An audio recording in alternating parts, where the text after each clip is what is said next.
Oh, right. All right, we're back in this. So let's see how this goes.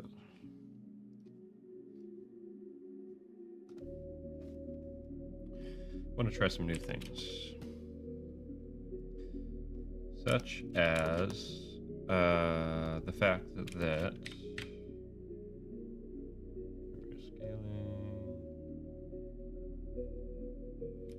the line work is clean enough that I can just use the fill tool.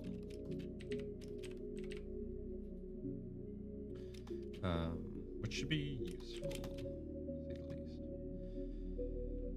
Now I have a lot of color stuff I need to do, although there is a couple of areas that closed gap should be able to deal with those. Let's find out. I need to refer to other layers. Yeah. I need to figure out that's a gap. Colors for these guys.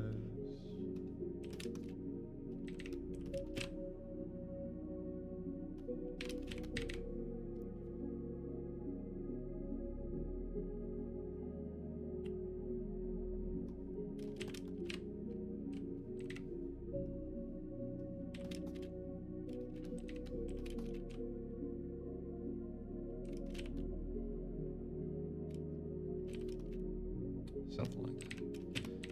Inside of the ear. Oh, that'll be interesting.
For this coloring style, I'm actually not going to rely on gradients as much, maybe for some lighting stuff, but for the most part,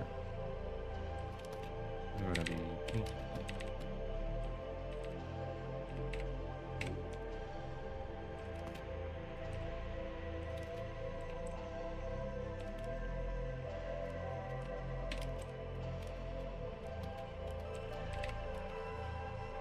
What color are his eyes?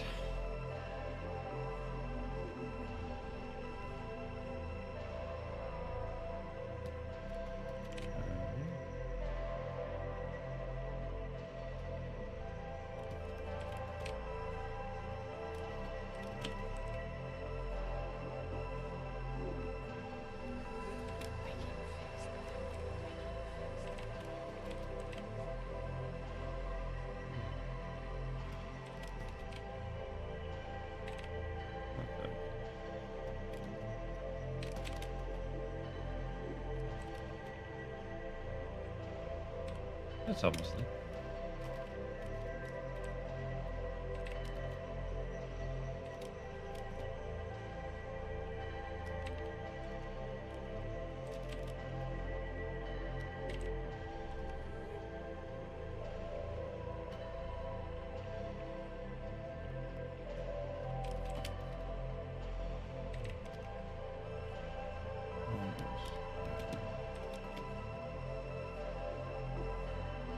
Howdy, Guilty. Hope you're doing well.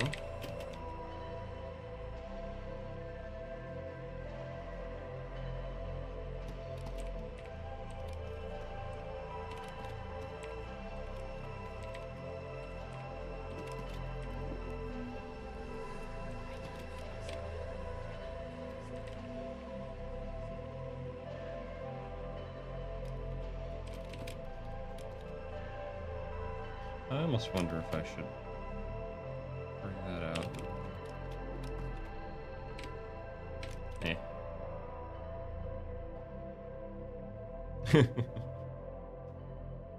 Well, that's not very nice there, is it, Gina? Kinda yellowed teeth.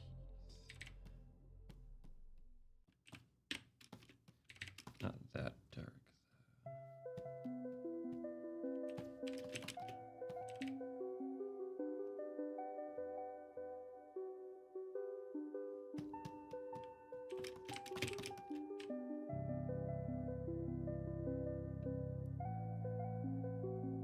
Has my day been? Uneventful. I keep on going to bed way too late, waking up, still feeling tired, passing out on my couch, and waking up like right before I have to stream. So I haven't been getting a whole lot done, which kind of sucks. That's all gonna change here, though.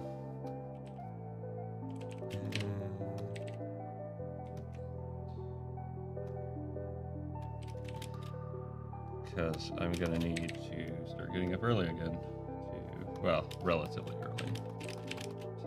To go to work.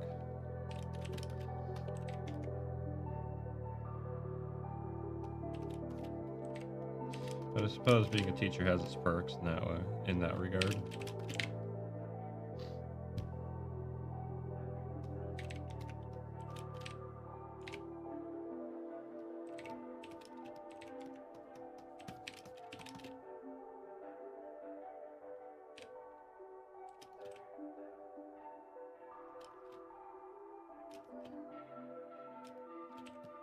Okay, the sweater. Let's just see what happens if we make it like that.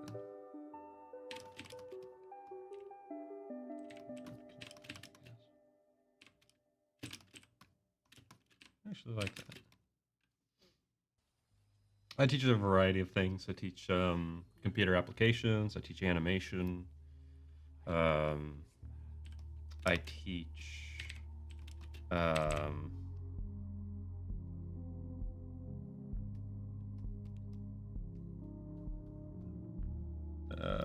what else do I teach? Media, like editing and all that kind of stuff. I teach. I think that's it as far as like classes go. So, yeah, I teach a number of things. Okay, so now let me show you guys a trick here. If ever you're doing color, this is not a bad thing to do. Come on. Whoops. Pull this off. Checking values. Okay, so what I'm looking for when I look at this is, okay, notice the eyebrows and the standard color of his face are really, really close in terms of values. That means it's hard for them to read. So, if we go down here, let's try brightening these up a touch. Now that reads a little bit closer, or a little bit better. Let's try brightening it up again. Now, is that a color that I like? Not really, to be honest. So we have to find a balance. That's better. So I think we'll go with that for now. The other issue is the sweater is also not super dark in comparison. So let's try pushing that up.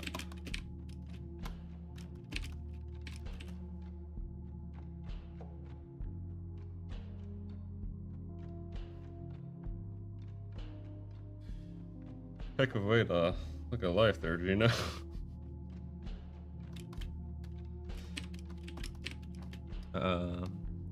That's better.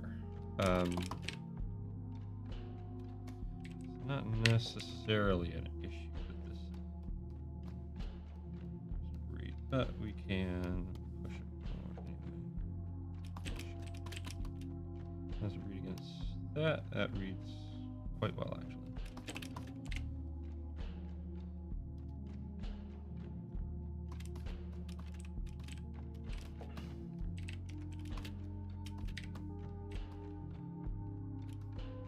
Whoops.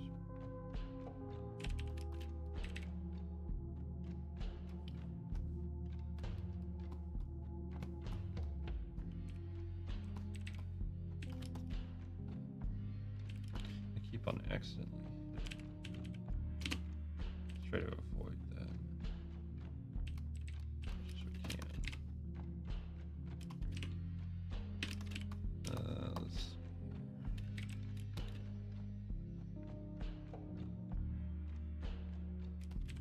Actually, no, they were hiding out in that closet and got into an argument because they were shoved in there for like 2 hours. Started beating each other up, and so that's how they got caught. So yeah, he was about to start wailing on this other kid,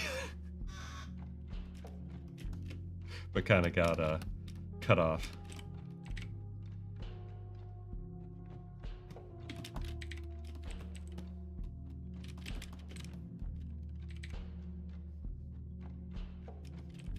Yo, Readout, good to see you. A little bit darker. Maybe? Yeah, okay. There we go. This lighter.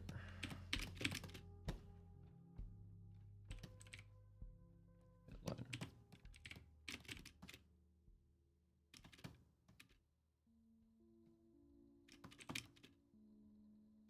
Actually looks kind of cool. I probably will be doing color holds. His shoes are going to be... I don't know where he got these shoes. Because he didn't get them from the closet. The hoodie he got out of the closet. That's why it looks the way that it does. But the shoes, I think he already had.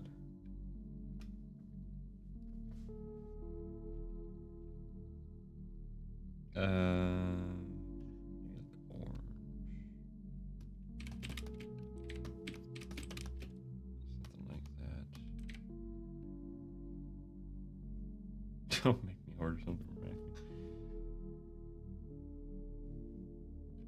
I wouldn't recommend it, Gino. Never seems to work out for that Wiley guy.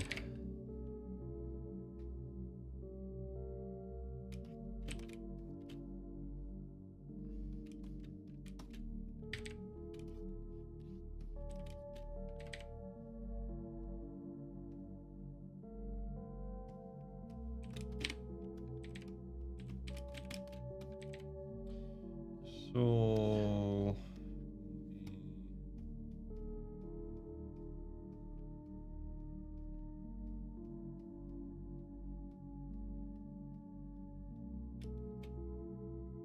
I didn't do scaling. Whoops. Oh well. Probably for the best. So the irritating thing about doing this method is if I zoom out, I don't know if this probably doesn't come across because of the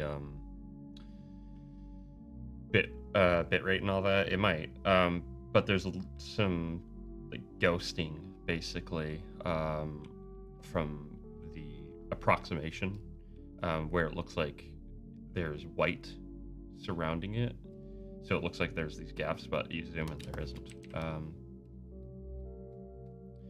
I don't think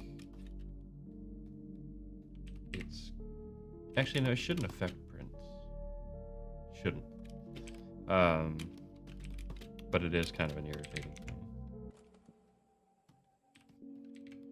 Technically speaking, there shouldn't be an effect coming. Okay, shoes look good. I'm not crazy about this color here.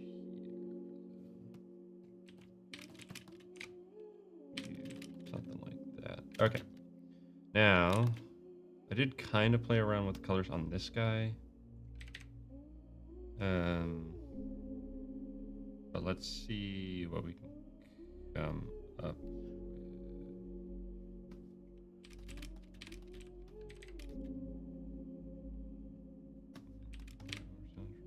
Actually, no, he is going to be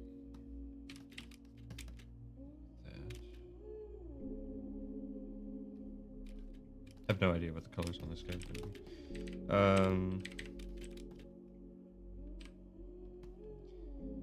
But the outside of this guy's head is going to be lighter.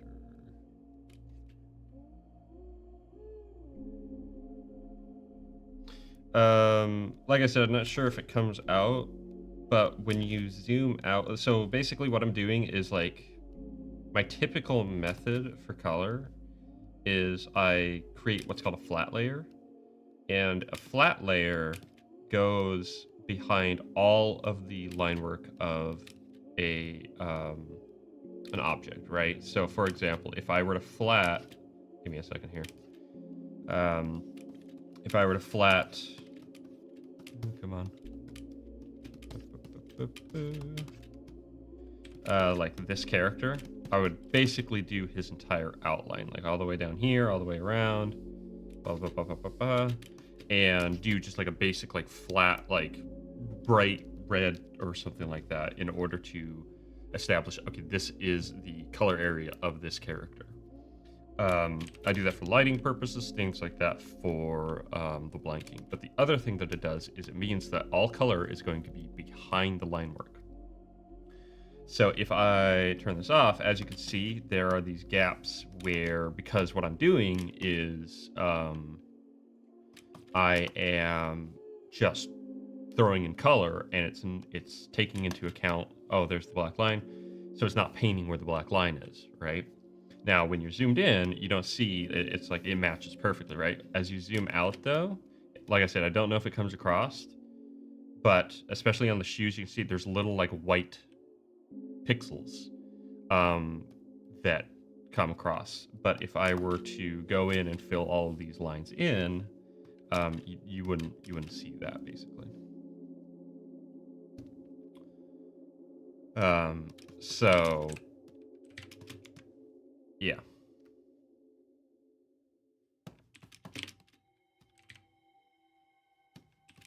That's basically the idea, though.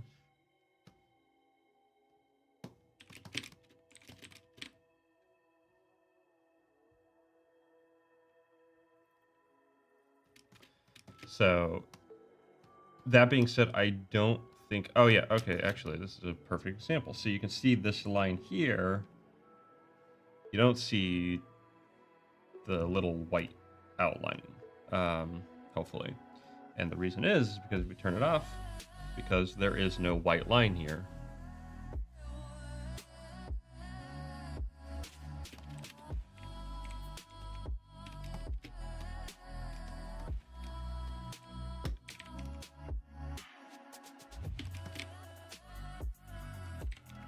Okay,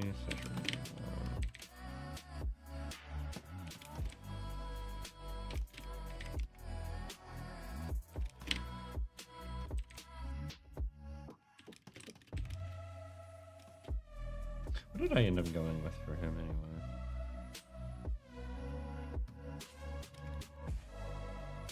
Like that. Don't much care for those eyes, so we're gonna try something a little different. Honestly, we might just keep white. Might just keep it simple.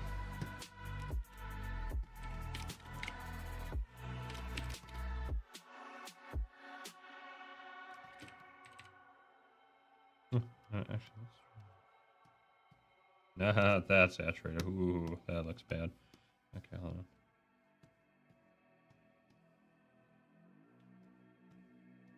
Try that. I'm not crazy about the relationship between these colors. I cannot figure out this guy's look. What am I going for? I am going to be doing some brush stuff eventually, so maybe it'll come through then.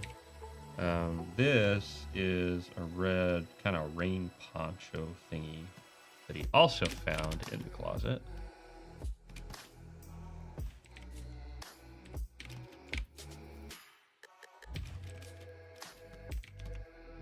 More. That's really bright. Okay, that might be too rude.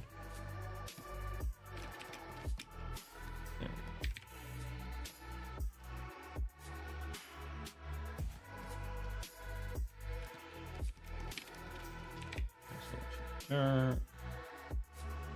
More color.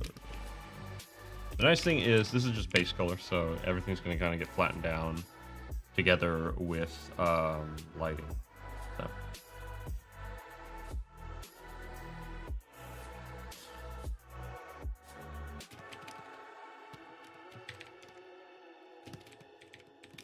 You're going to have to make a PSA about the dangers of bad fan fiction after you guys finish that, I swear.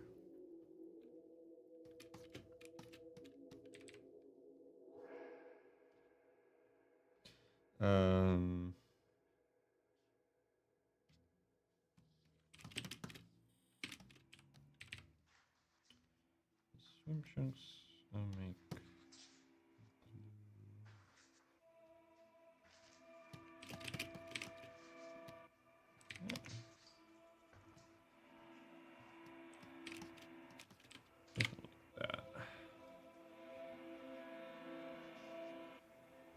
Zero fun, no one forced them to read it.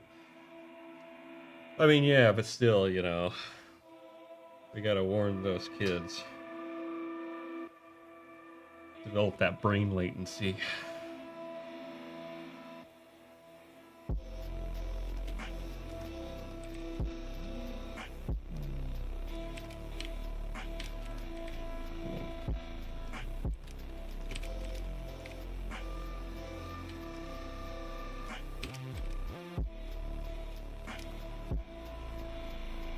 Okay, so now his eyes. I actually need to adjust his eyes. That's right. Okay, so I'm gonna do that.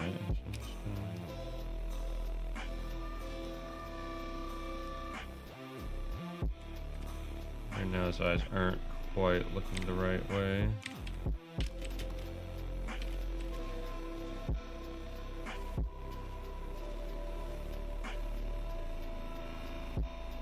It's a little better.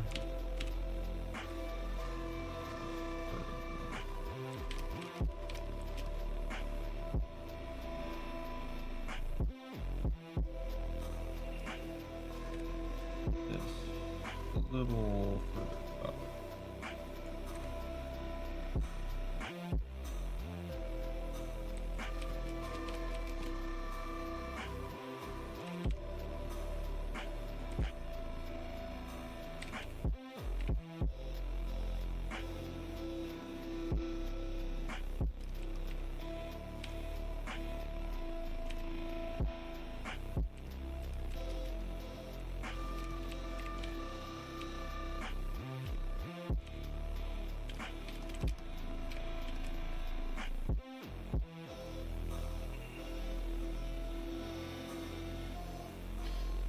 I mean, I've experienced, like, I have heard my fair share of bad fan fiction. I'll put it that way. Guilty. I don't make it a habit to go out and read fan fiction. I never really have, but I've heard some awful stuff.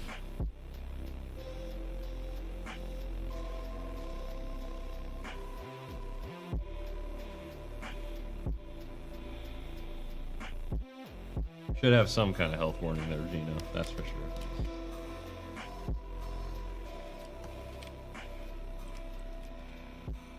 Okay.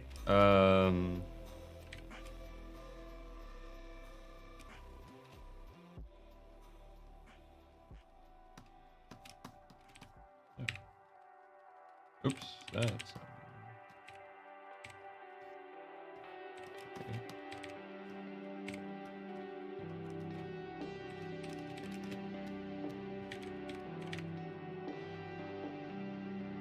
Horn. Let's try making it kind of a dark color.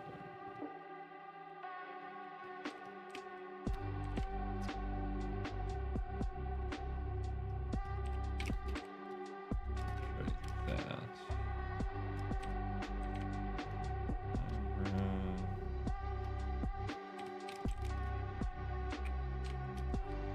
Let's lay down some ideas here.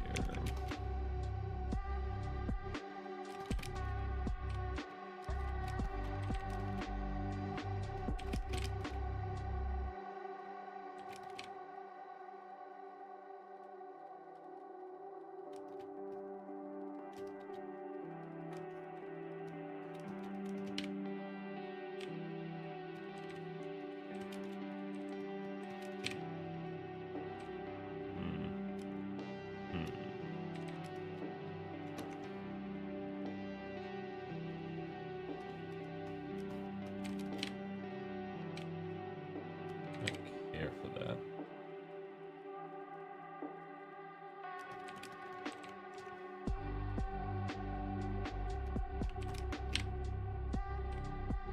To be honest, that's been most of my experience with fan fiction is watching another guy read terrible fan fiction.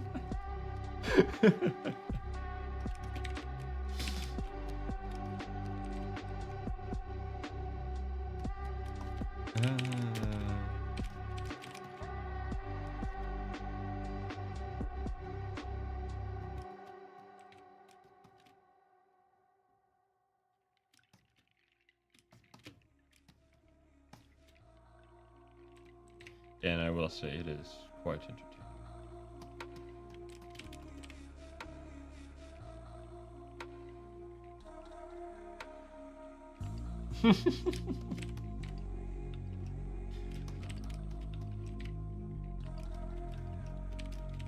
Sounds like a wild night there, Rita.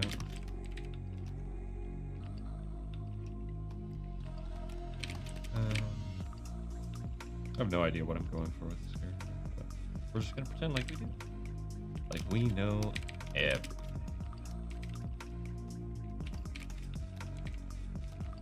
This hand will be... Actually, what I do?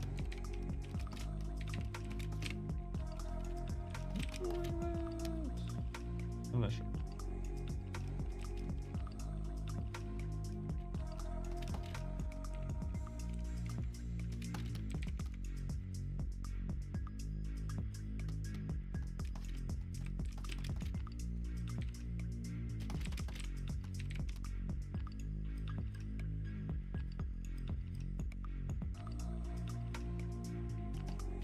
All otters are lords. Lords of the river. I wouldn't want to mess with an otter. You can have the dang river. These are scary, man. They're cool, but man, they're scary. Boy, I'll have to work on this character, honestly. But for now,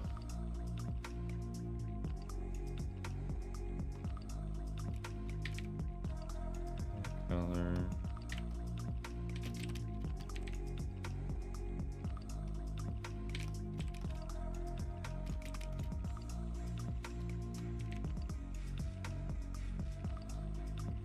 Pupil. Red.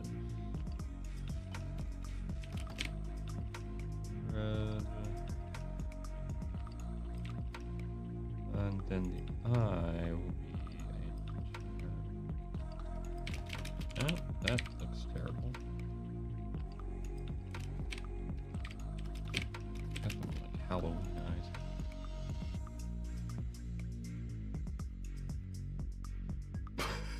Really? Oh my word. So wait, is it just that word that's blocked? Probably shouldn't say it, honestly. That's dumb. My word. When like basic words in the dictionary start becoming like quote unquote problematic, that, yeah, no, that just I don't know. That's pretty ridiculous.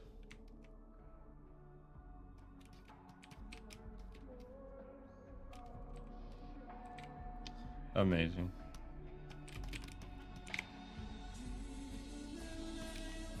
I'm not crazy about color of the body. Yeah, exactly.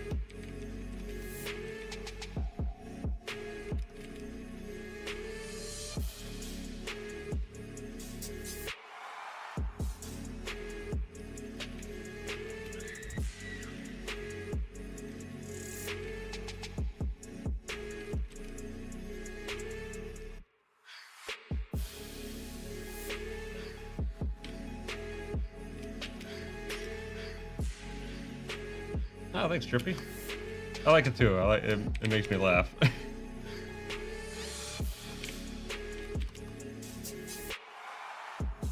I appreciate it, man.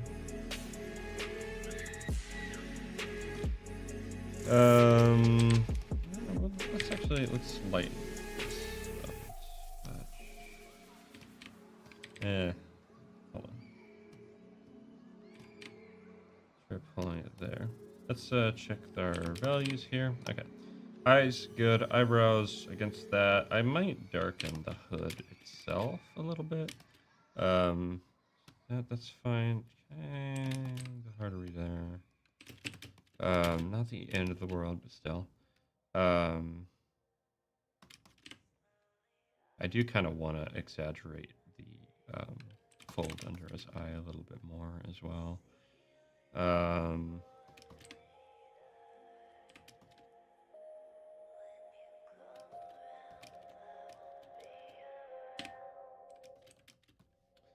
Let's see here.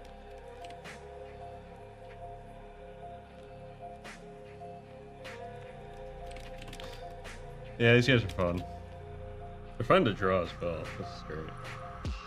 Just nice for animation. You want to make your characters fun to draw if you're going to animate them. I don't know if I'm going to animate these guys, but I'll probably do something with them one of these days. Tell little stories with them or something. I want to get into, because like the Blind King is a tough project to really like get things like turned around, right? Of course, because like,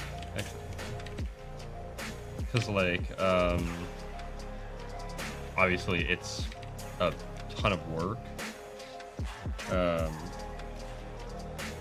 So what I would like to start doing is like doing shorter little like almost comic strip type stuff on the side, and I have a couple ideas that I could do that with. This we need to give her a tone change here, but I'm not sure exactly what. So we can actually go to character and saturate for that.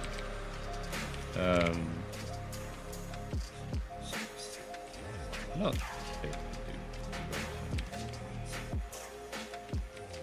green almost works.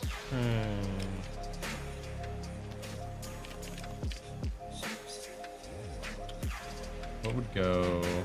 Do I do a mono palette? Or I just kind of stick to a mono palette? Nah. I might need something more like that.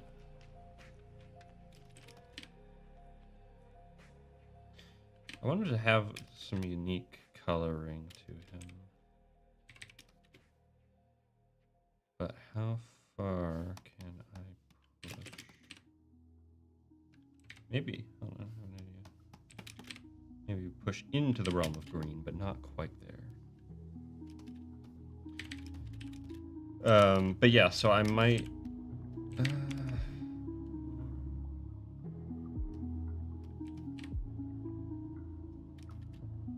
Ree's better. What kind of eyebrows does he have? He has this weird kind of sharp eyebrows. Also, I don't care for the line work on that eyebrow. That's kind of meh, but I'm like, whatever. This, however, I am going to try to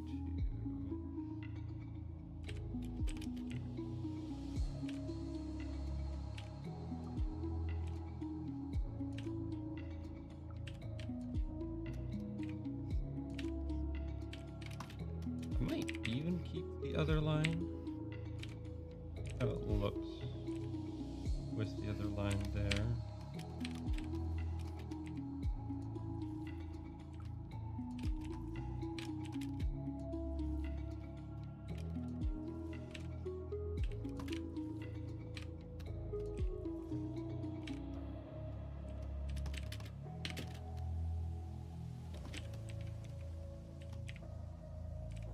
Oops.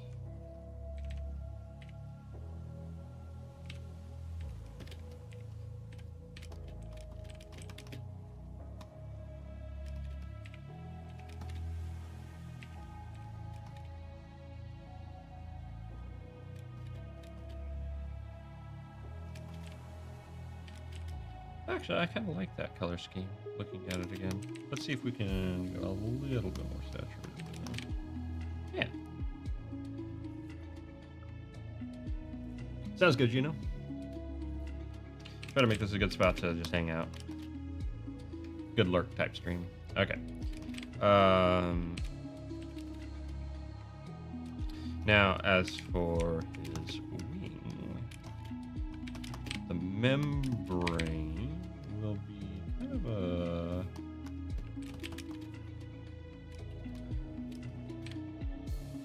prefer kind of a fleshy tone, but I don't care for that actually. Something like that.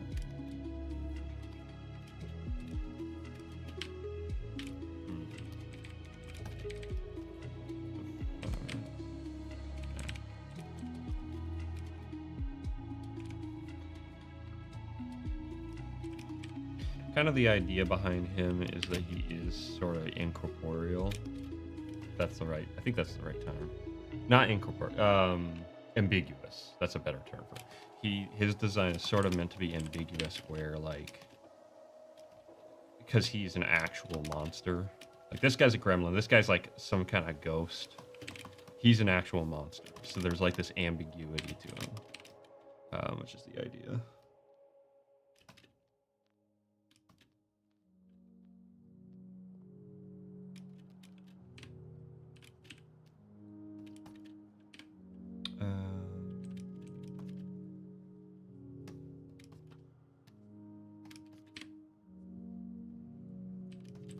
Okay, is that all of them? That's all of them. Now for her,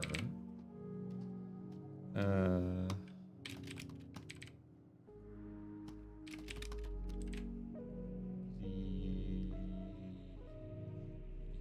cuff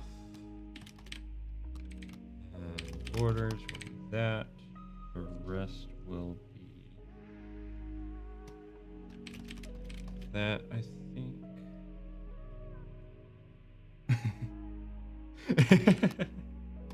I don't know, maybe that's subconsciously came into play. And then the stars can be that. More color.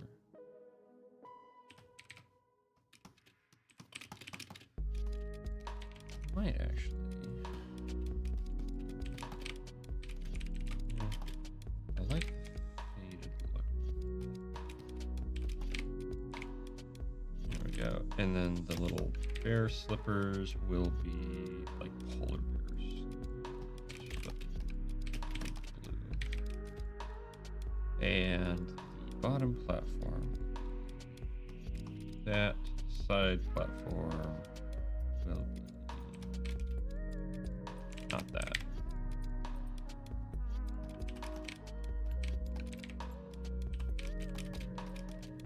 That. Lighter.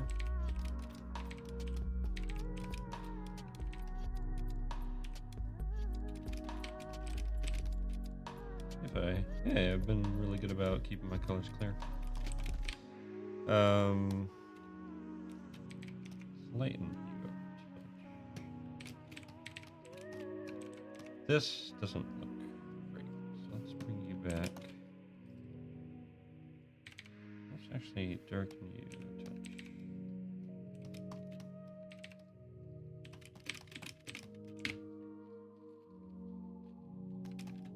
That's kind of the idea. that you have like this, like these weird little monsters. And then you have her. Let's see here.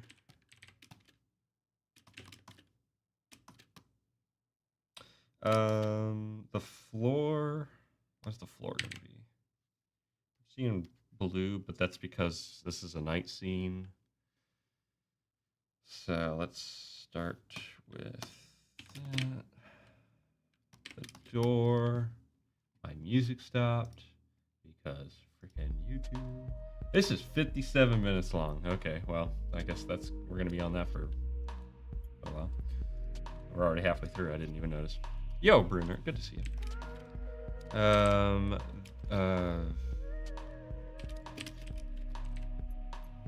Wall. What's the wall gonna be? And I'm probably gonna do some kind of like wallpaper design, even if it's simple, like striped or something.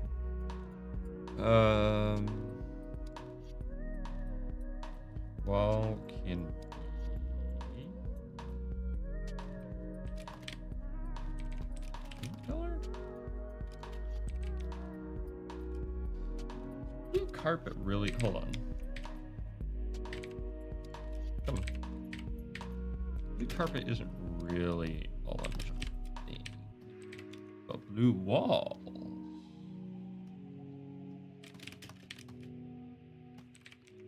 Cream carpets. That's not the right color at all.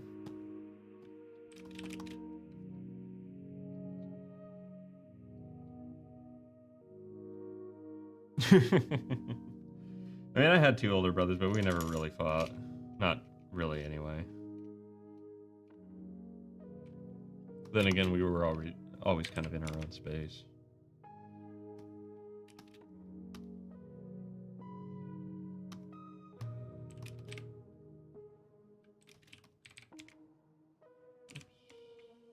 Now, so here's another trick, right?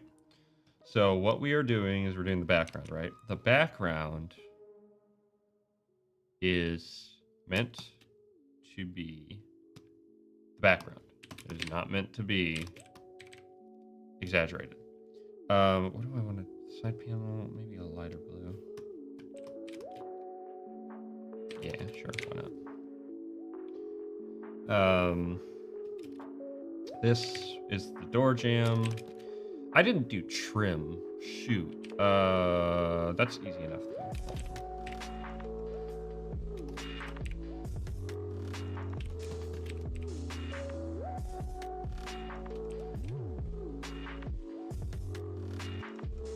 That'll help. Oh, and I forgot.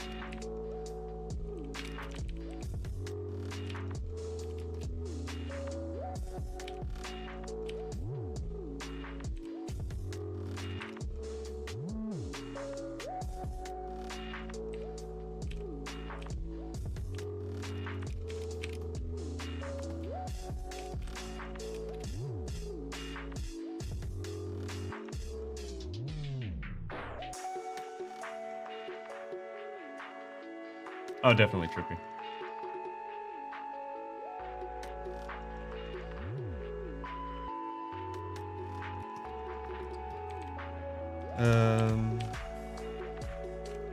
Do that.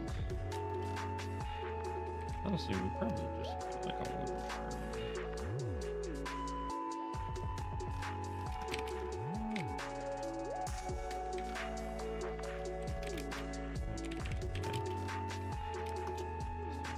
And then let's darken this, push it down, do that for the door jamb.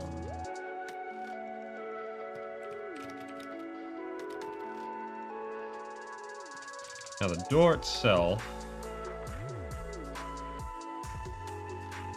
let's try, I don't like these carpets.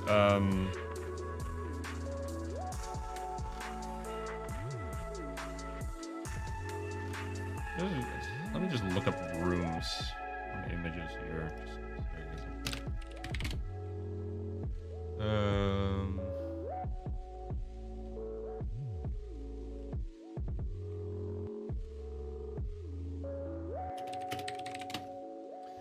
Rooms in. No, doggone it.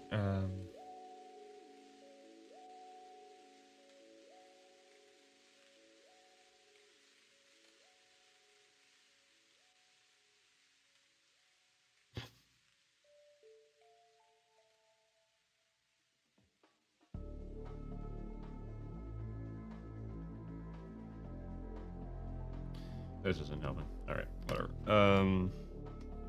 Okay, door. It could be a white closet door against the blue. That would look kind of nice, but let's push it this way.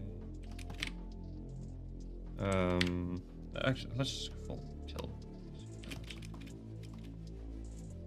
Nothing is ever full tilt. But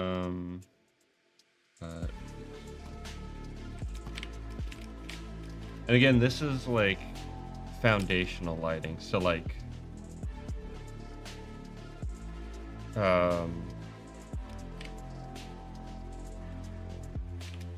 this isn't going to be the lighting for this, right? That's going to be very different. I technically forgot the and I'm going to have to do color holds as well.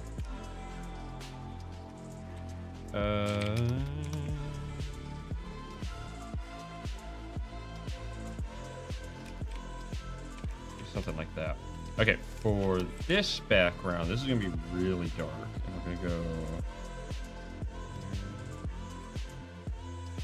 So everything stands out from behind it.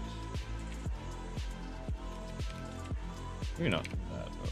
That's like dark.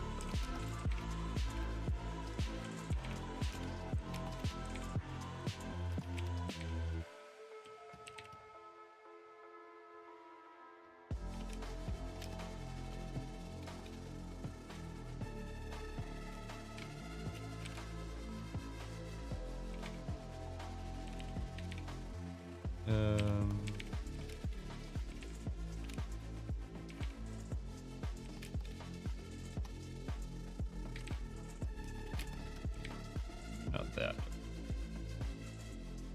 Not even that. That's not right. Let's see.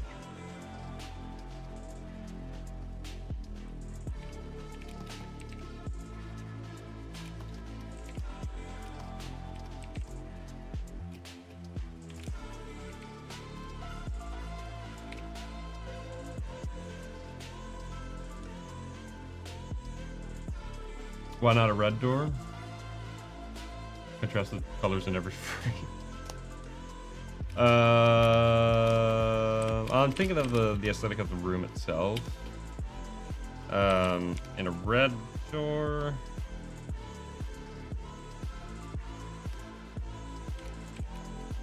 Kind of clashes, to be honest, and not in a great way. Also, this isn't animated, so no, we're not going to be giving anyone with epilepsy a scare.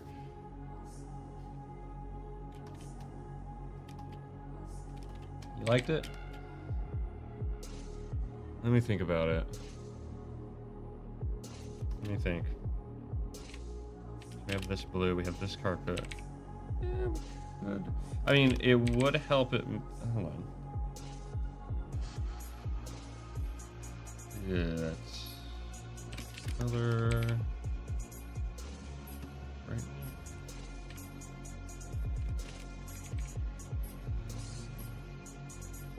Maybe if you pull it more towards. That actually. Okay, you're actually onto something.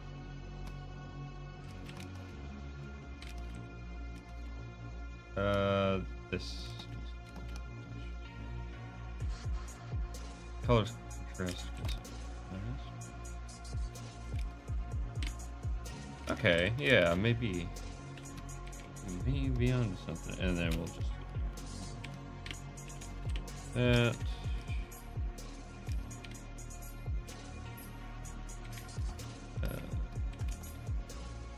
Actually, is that carpet or is that? That's yeah, that is just carpet.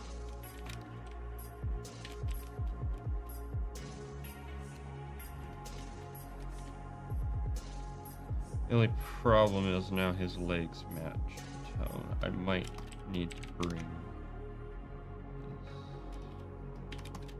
color up. There we go. Okay. Oh shoot, see with his.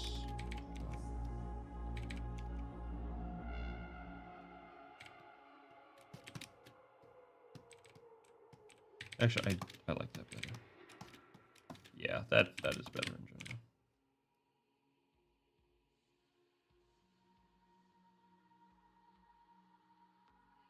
Oh yeah, now color is a whole lot.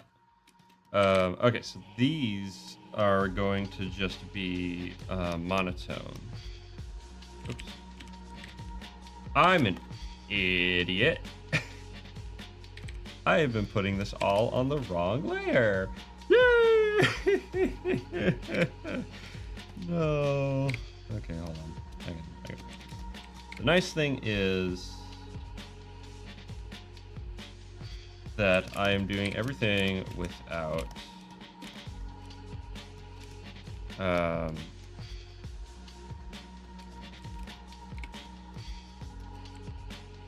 aliasing as far as the line work goes. So I can totally just fix this like so. Cut it. And I'll get the other thing later. We go down here, we turn this on, we say get in there. There. Now, cut this again. Why are you hold on. Merge. There we go. I'm an idiot. Hold on.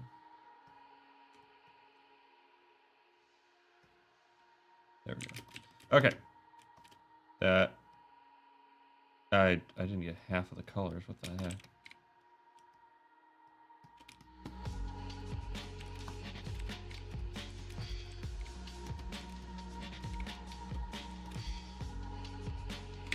X. V.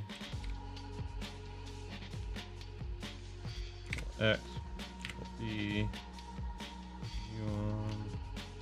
Just select it there. There. Okay.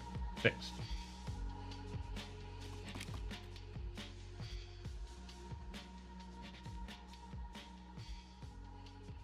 Yeah, exactly. That's what we want. We want those gentle colors.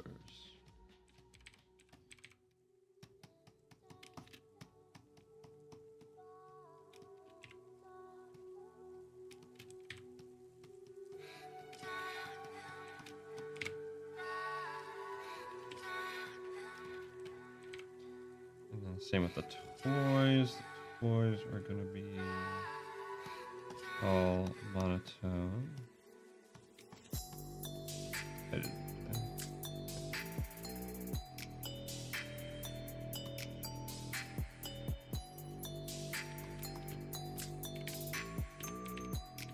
This probably isn't the right color.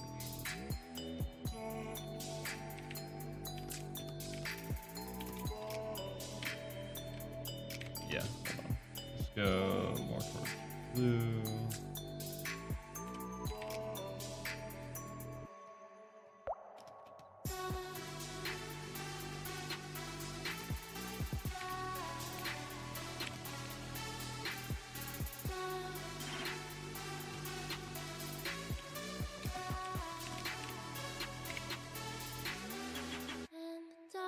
Those gotta be different color. Well, keep in mind they're in the dark. You're not meant to see them, basically. So that's the idea. You'll see.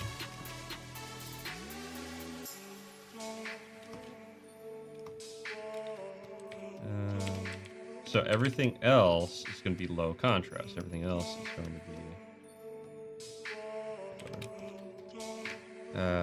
is going to kind of blend into the background. This is not the right shade.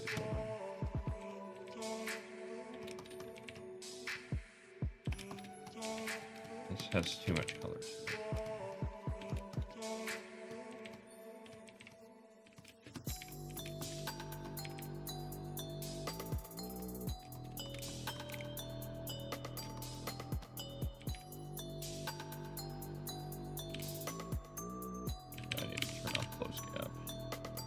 Oh, geez.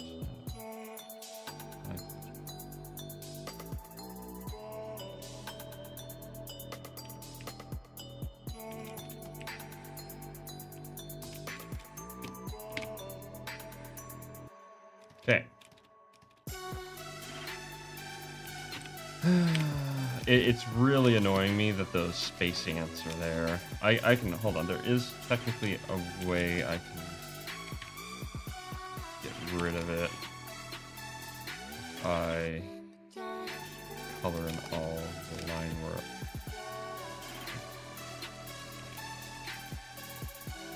There we go.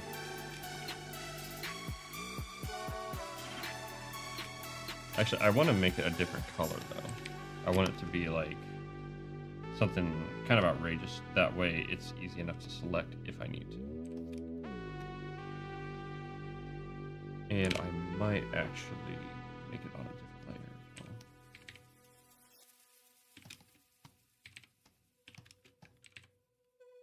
So, get rid of the space ants.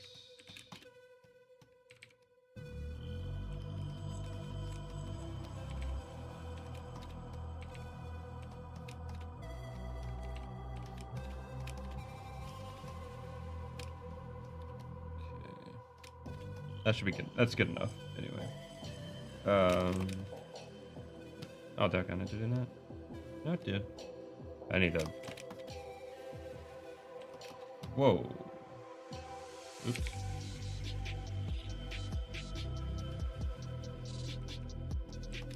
There we go. I need to change the color. Control U, luminosity. And saturation up.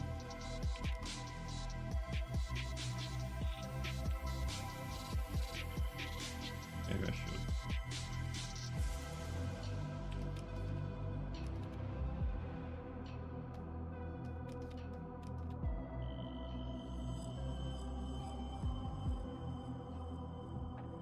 I bet you it's because it's not on the same layer. Okay. In that case, hold on. Let's delete you. And let's just. Oh wait.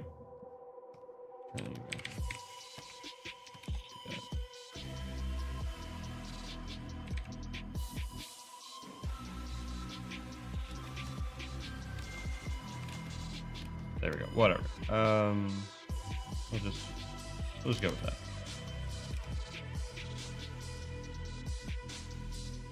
I don't have them yet. There, Gino. I'm trying to think, but I'm not sure yet. They don't have. I know that they don't have basic names. They have like kind of. I don't know if they have thematic names yet or what. Still trying to figure that out.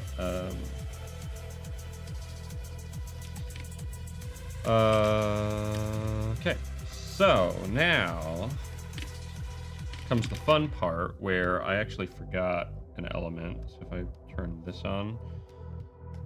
So this was the lighting line. So we're going to add another layer. Actually, you know what? Look the layer below. We're going to do color holds first because I want to do color holds. The color holds are really cool and really fun. They're kind of tedious, but really fun.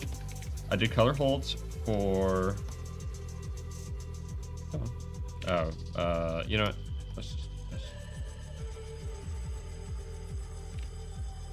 Why are you? Hold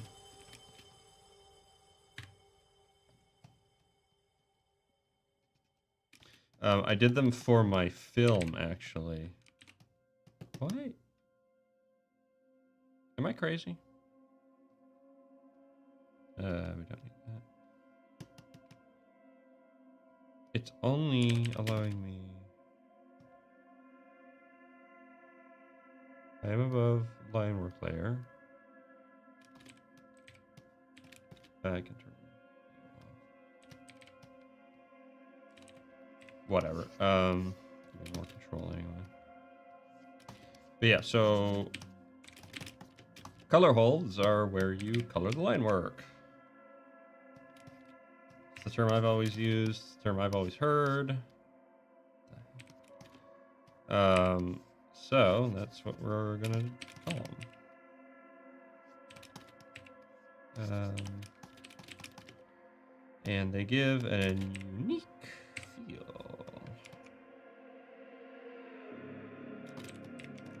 for the teeth. I'm gonna.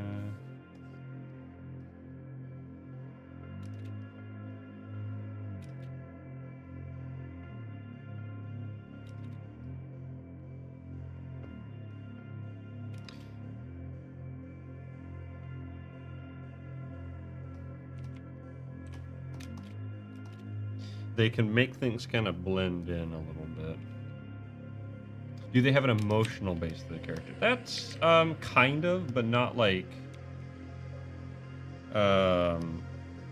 psychologically.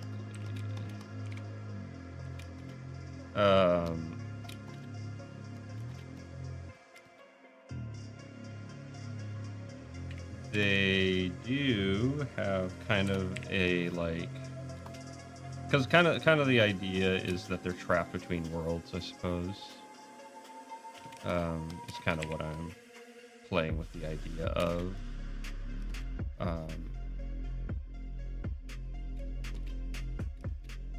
Name them off their most basic behavior. Maybe. It's a good place to start, at least.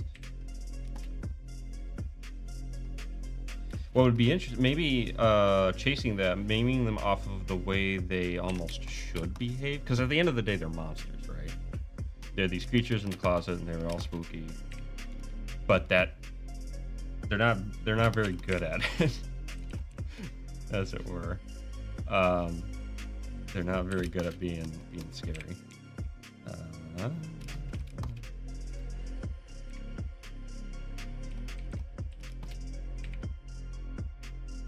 In particular, him. Like, he's the actual monster. Gremlin Kid, he's just supposed to be kind of a nuisance, and he actually does. He kind of is that. The Ghost Kid, I don't know yet. He's kind of an enigma right now. Monster Kid actually is supposed to be a monster. He's supposed to like do the whole monster bit.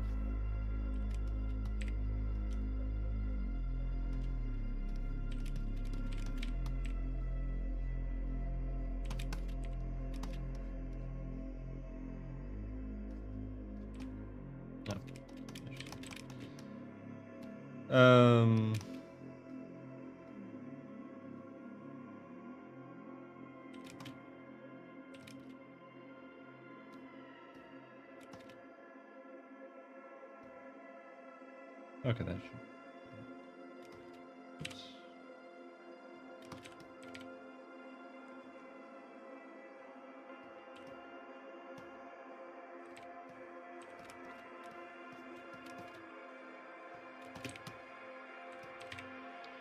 Maybe brighten it.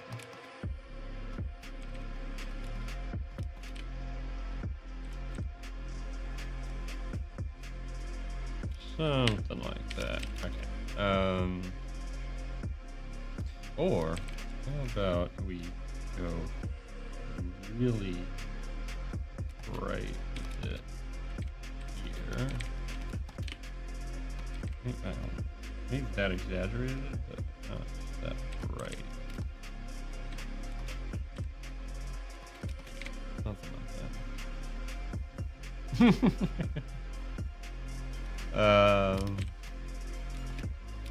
Who knows? Maybe it will. Hands, no color holds there. Color holds there. His eyes. This is definitely going to be colorful. It's going to be a right orange.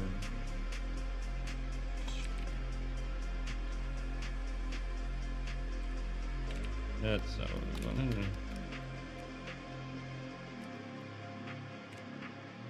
Maybe it's working on.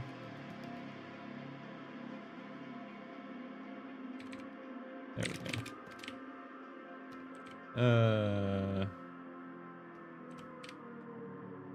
Something like that. Not very present. Let's give it a shot with both eyes.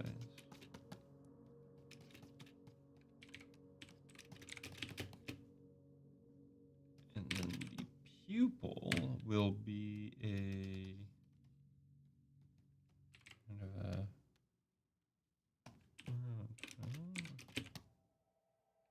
not quite there. Like that, and then the eye here will be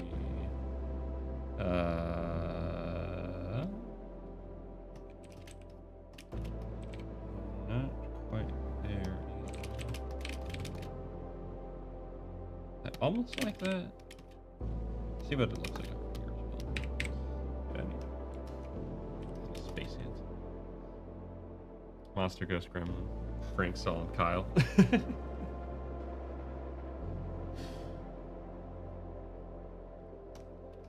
I'll figure it out. I tend to put off naming my characters until I actually need to.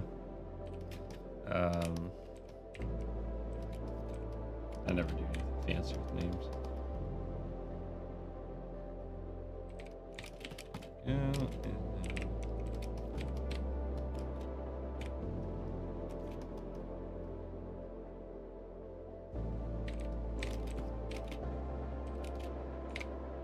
Go. And eyebrows are fine. Oh my gosh, I wouldn't want to call him Ren and Stimpy. I do not understand Ren and Stimpy, I'm going to be perfectly honest.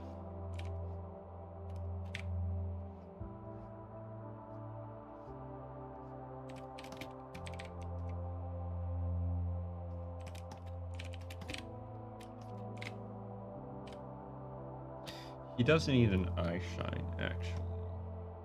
So let's see what we can do for him.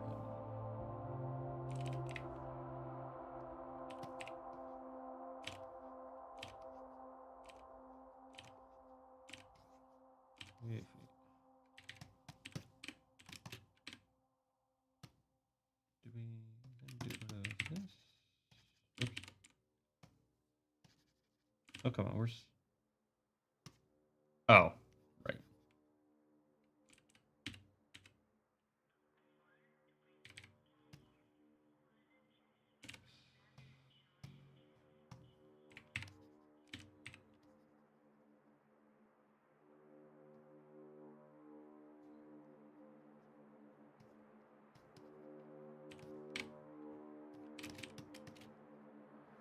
Yeah, that was a cool last song, wasn't it? What song was that? That was Metahesh, You're Not Alone. I've not listened to any of these guys, so actually it's a collection of just random like atmospheric electronic stuff.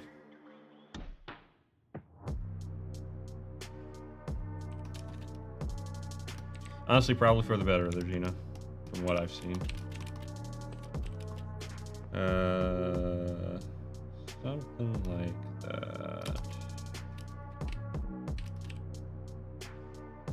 Yeah, Metahesh. Yep. Actually, I can... Hold on. Can I just grab the link? That's... I can't. There you go. That should be the song.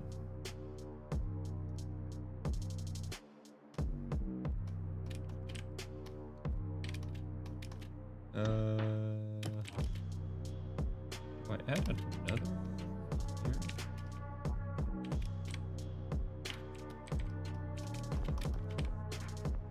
here?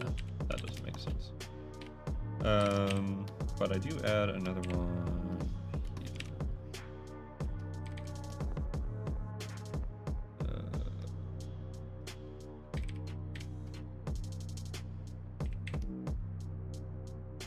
Oops.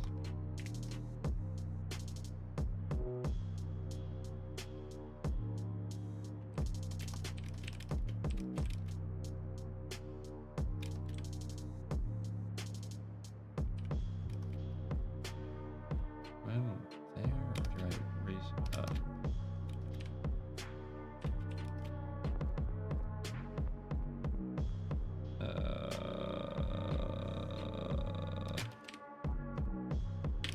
That kind of makes sense.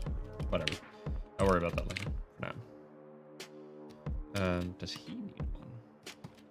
He already has one. What would his be? There. The reason is because there's a very not in that layer.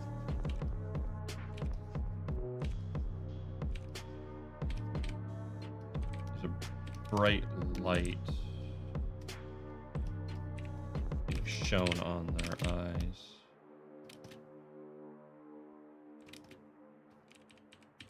Nah.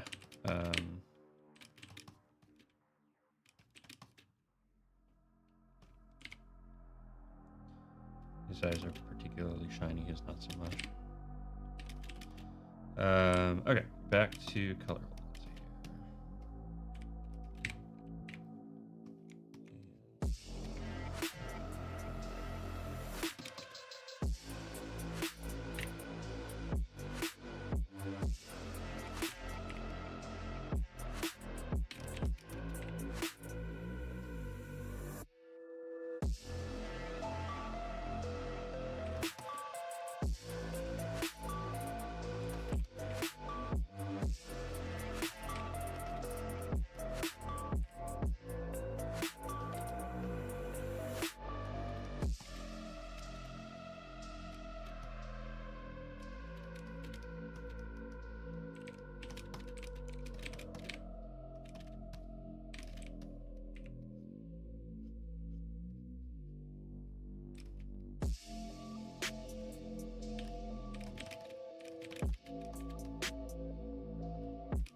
Should I put lines on his horns?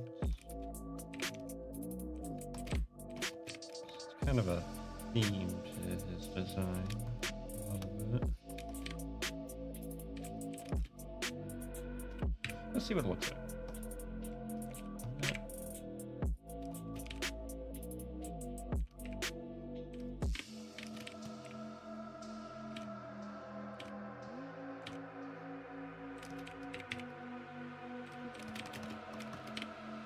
I kind of like that, although it kisses up against that a little.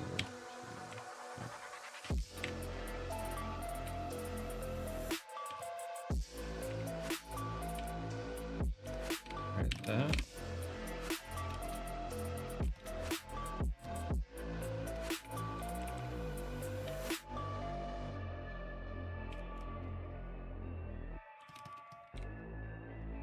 Try doing this one over a little more of a curve.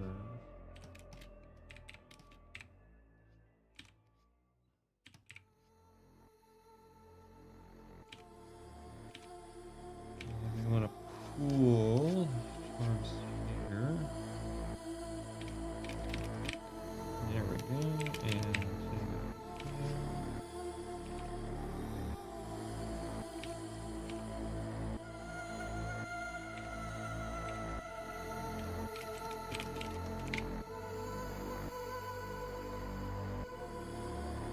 this track, the previous track,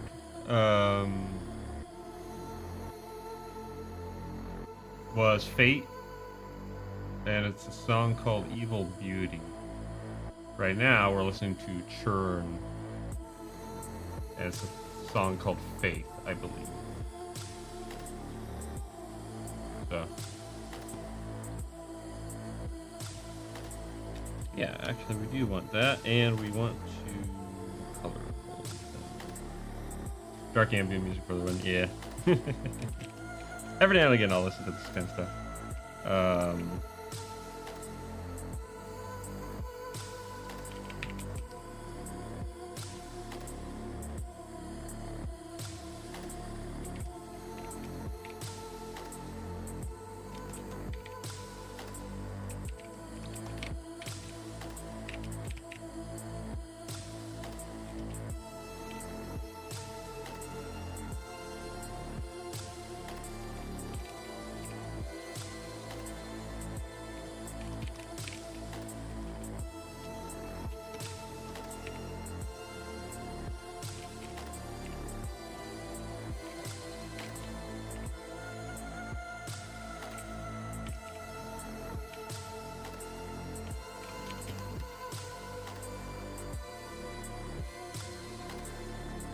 All right.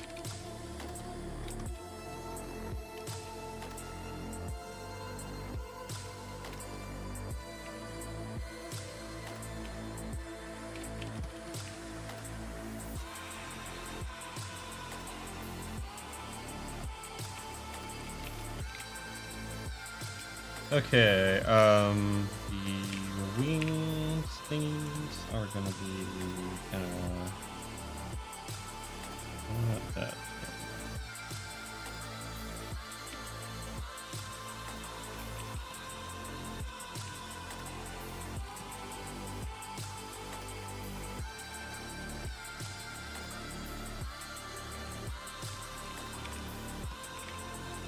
Darker.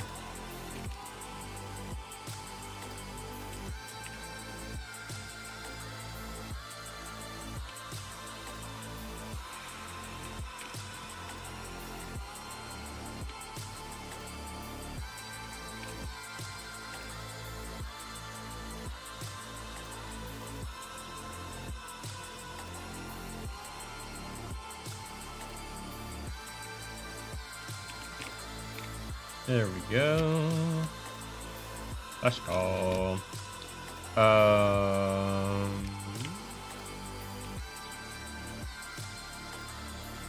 His eyes. Nose isn't. The buttons aren't. Oh, the little doohickeys on there.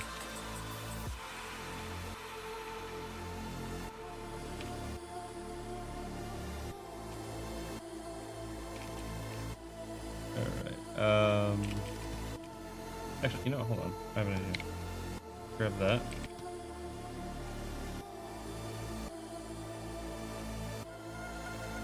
Oh, whoops. Never mind. That won't work.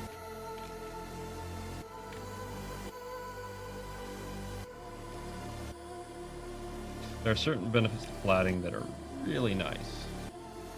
It's a little bit slower on the front end, but boy, does it make later stuff much easier, especially with like lighting. Okay, there we go. Now we need to do.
Yes. So flatting is basically providing yourself. It's kind of two things. Technically, what I'm doing right now is flatting, but when I say flatting, what I'm referring to is the method where, yeah, you select like all of a character and you place down a single color.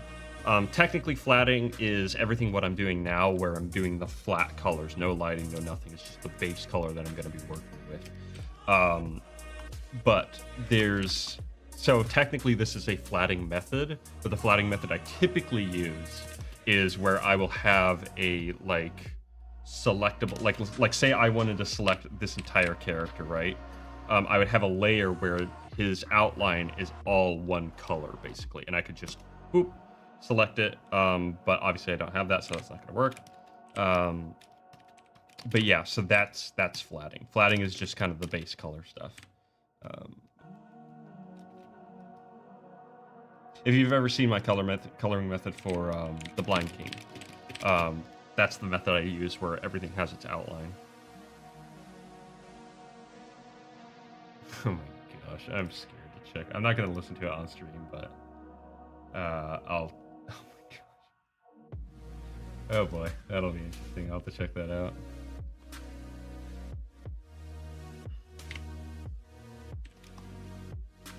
Oh. There we go. And then for the zipper. And actually, this is going to be for everything, all the internal lines.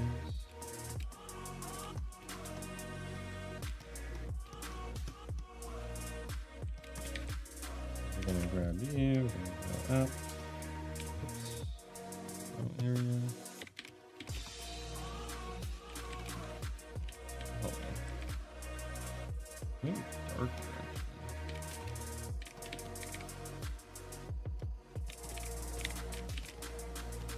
Yeah, that actually.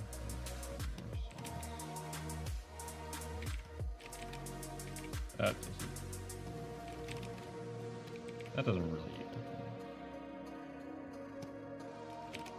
go with that.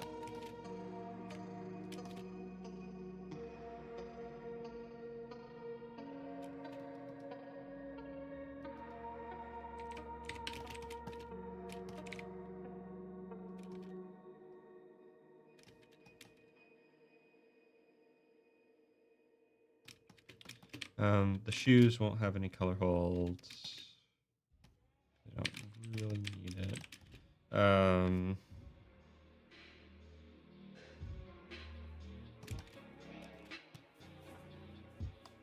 Do color holds there, but probably not going to. You need color holds.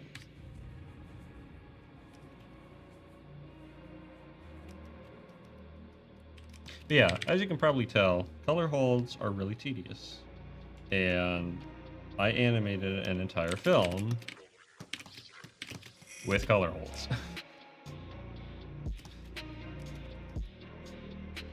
The trick there was to do it in the cleanup phase and color everything as I went.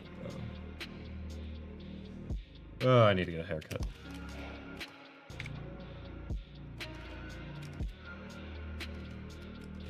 Okay, let's try something here.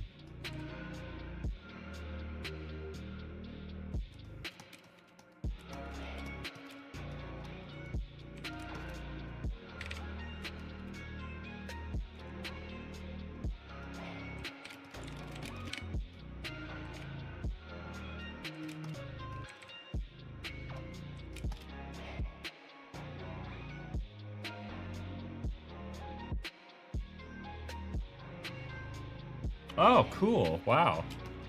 That sounds pretty awesome. Yeah, Jean Giraud. I appreciate the shout out as well.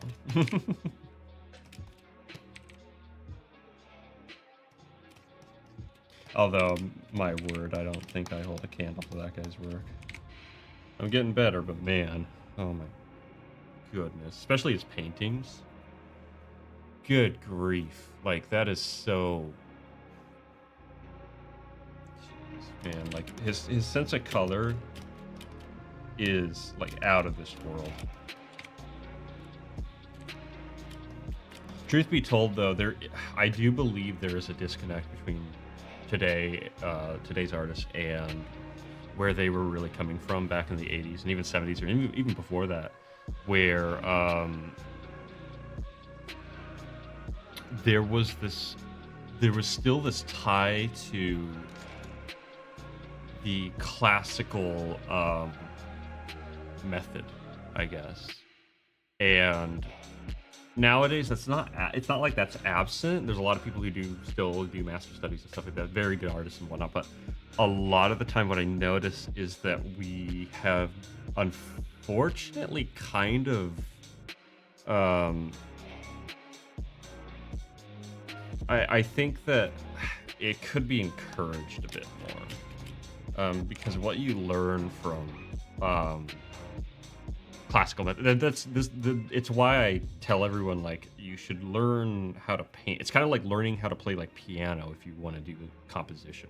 Piano is such a like base structure to composition that even if you don't get like, you don't need to get like amazing at piano necessarily, but you should at least like learn it a little bit, especially if you're in composition, because it puts everything right in front of you. And I think that that's really important, and that's what I think of as painting as is. It is a snapshot of everything: lighting, composition, technique, anatomy, you name it, right? Depending on what you're painting, but it all needs to blend together, and it's especially if it's a more pure expression rather than like you can do it digitally, obviously. I'm not saying that, but like basically freehand painting, essentially. So one layer, no blend modes, that type of thing. Which, granted, I use blend modes all the time, so I get it. But it's really good to stretch yourself in those ways, in my opinion. Where all of this? Boy, I did not notice this.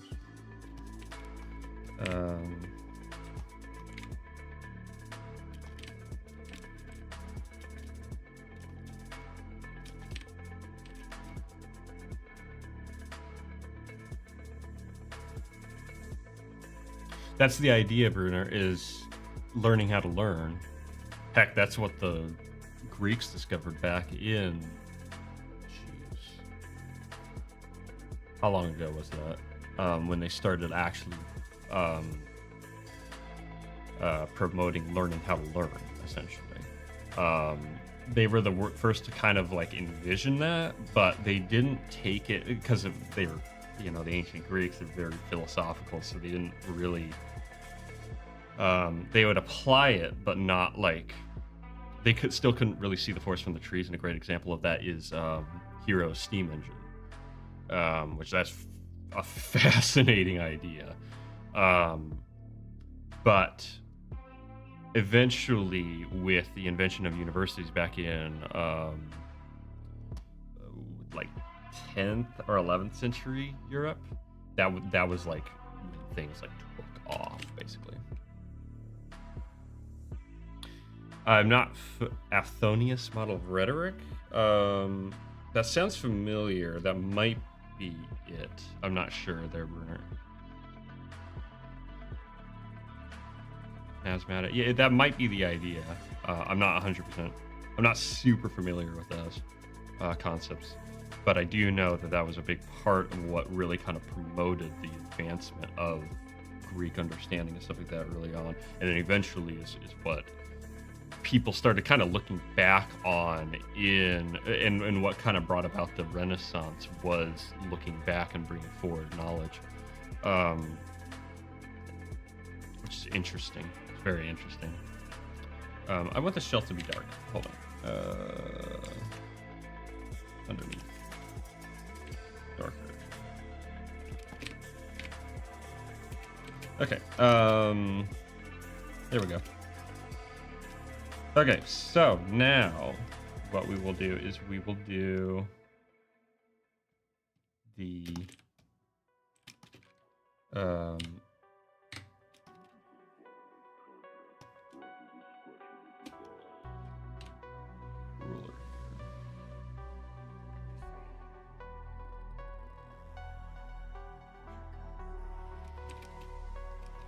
Okay, so the flashlight is shining down. Honestly, actually, it would probably be smaller. Come on. Because she's standing quite close to them. And we'll have to figure out how the inside is going to be lit up. We'll figure that out later. But yeah, learning how to learn. There is nothing more potent. That's kind of part of the philosophy I try to bring to my students when I teach. Is, I'm not here. I guess, like, JP, you know what I'm about to say. I'm not here to tell you what to do. I'm here to see you figure it out. And I'm here to help you figure it out on your own, basically.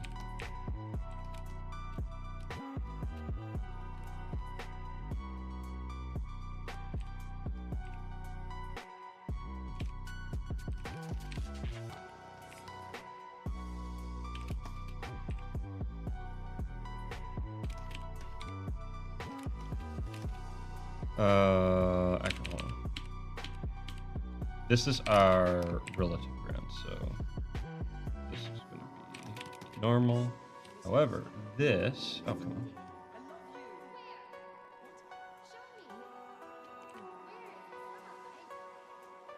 This, however, is the door, so it's going to be hitting, the light's going to be hitting it at a different angle.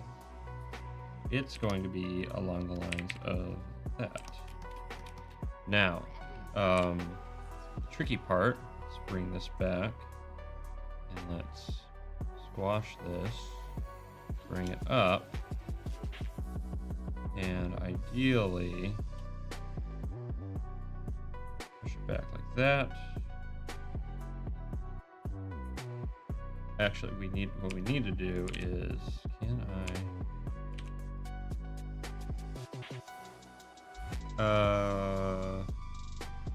I wish I could skew it. That would be nice. It needs to be skewed. How can I skew it? Technically, oops.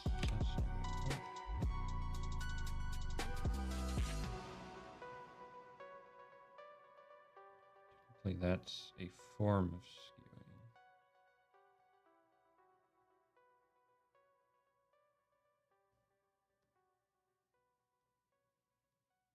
That's not the right kind of skewing. Hold on, can I?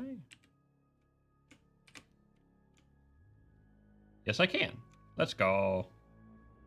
No, I can't. That's dumb. Hold on. I need to cut you, paste you on a different layer, and then skew you like this.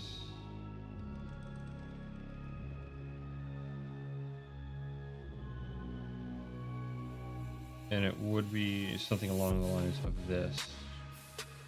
I believe maybe a little bit more. Oh no. Yeah. Try that. Yes, apply transformation. And then we can X, Control V, there. And the wing we're gonna do by hand to capture the nuance of the structure. That technically actually works because the door,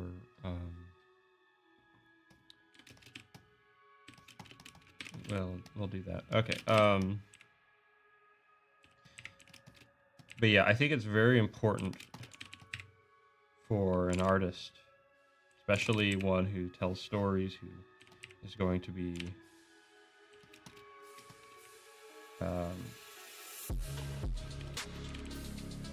you know, working with all kinds of characters of people, essentially. That's what characters are.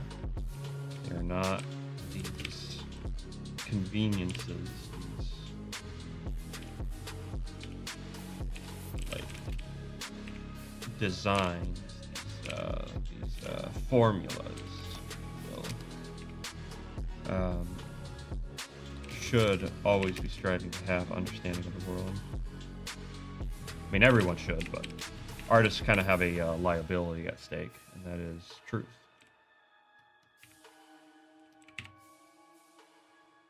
You can so easily hide truth within a story if you're not careful. Heck, I think it was Stalin who's like, films are perhaps the most important medium that we can control because we can create whatever world we want with them. He understood it, and unfortunately I think a lot of people understand it, and the result can be devastating.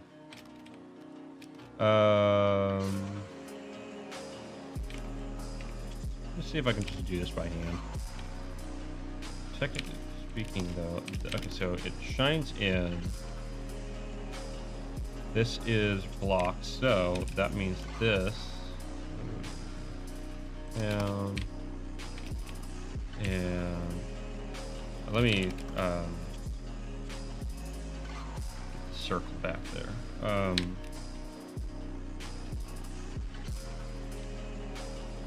Come on. this is, oh my gosh, straight onto the wall. So it is going to be a smaller circle.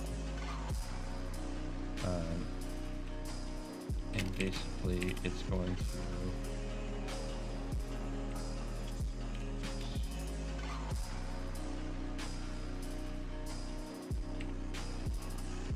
will it?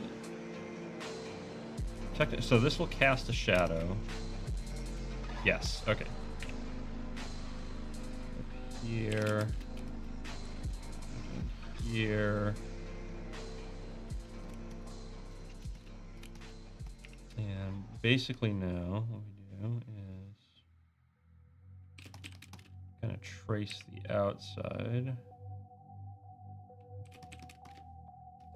From here.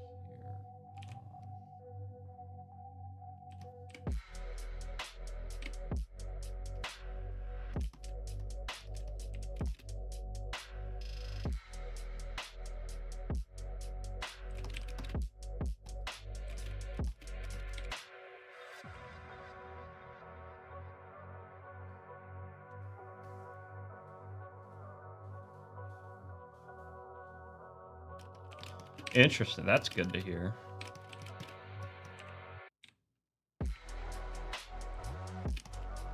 Actually, go up and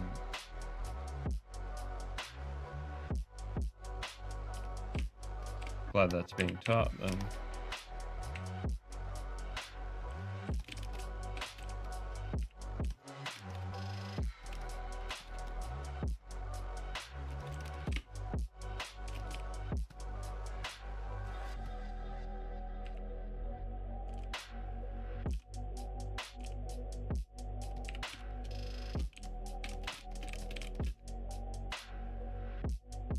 Okay, so now what we can do is we have, oh wait, hold on, not quite done yet.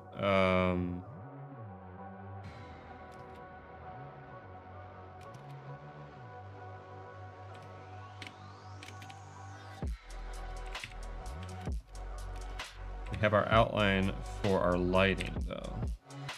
The idea.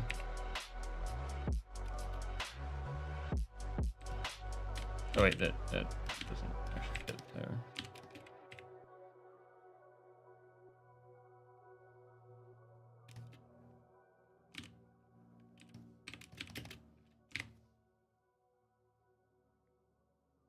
Yeah, no, you're not wrong.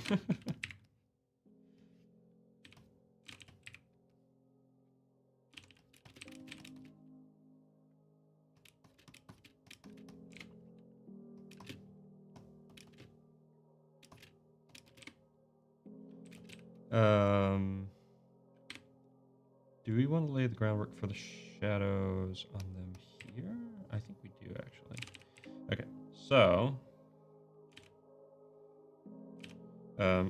truth be told, it's kind of ironic though, because it was in public school that I found my passion for the arts, but not in the traditional way. I just had a really boss multimedia teacher who was like, hey, I know you can make an animation, do it for a film festival. I was like, frick yeah.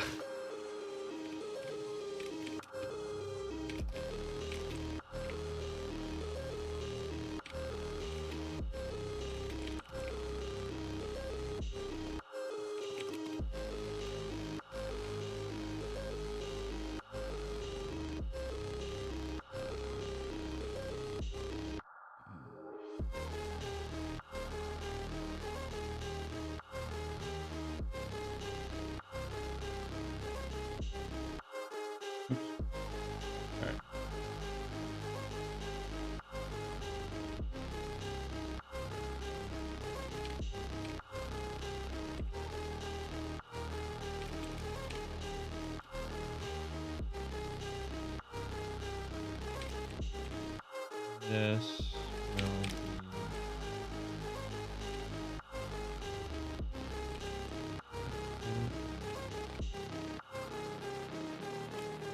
on.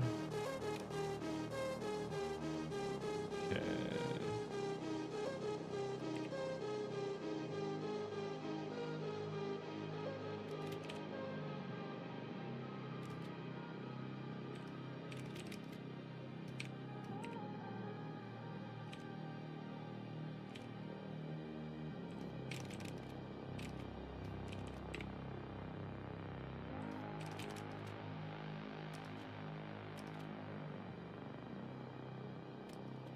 Okay, so now I've been saying that a lot, but so now, actually,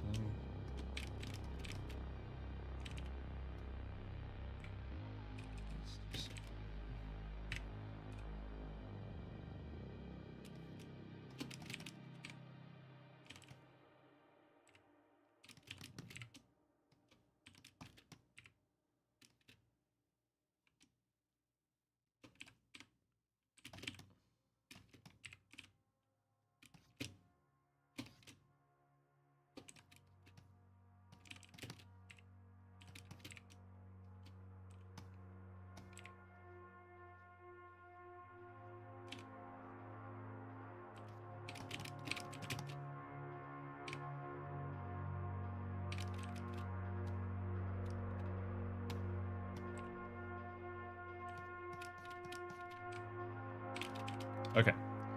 So now let's do this. Click the layer below. We want a nice bright yellow to go over everything, but not too bright, because basically it's going to contrast with everything, with the actual lighting layer.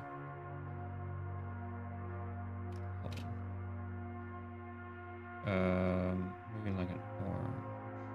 Right. Try that. Okay, so let's. Can we select? Oops.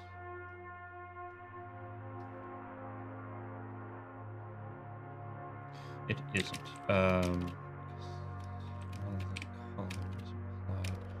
We're gonna have to do this by hand. Okay. So,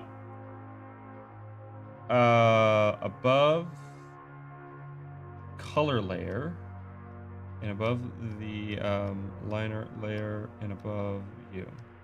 No, not above the liner layer. Never mind. Above color layer. This is going to be our lighting.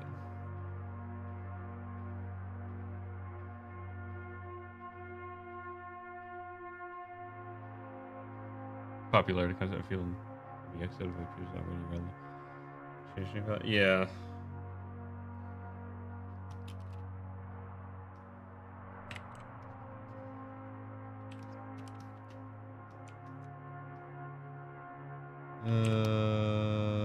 Yes, like that. Okay. I think. Yeah. All right.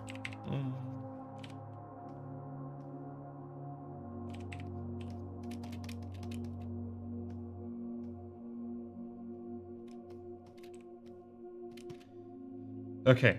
So, okay, let's do the circle first.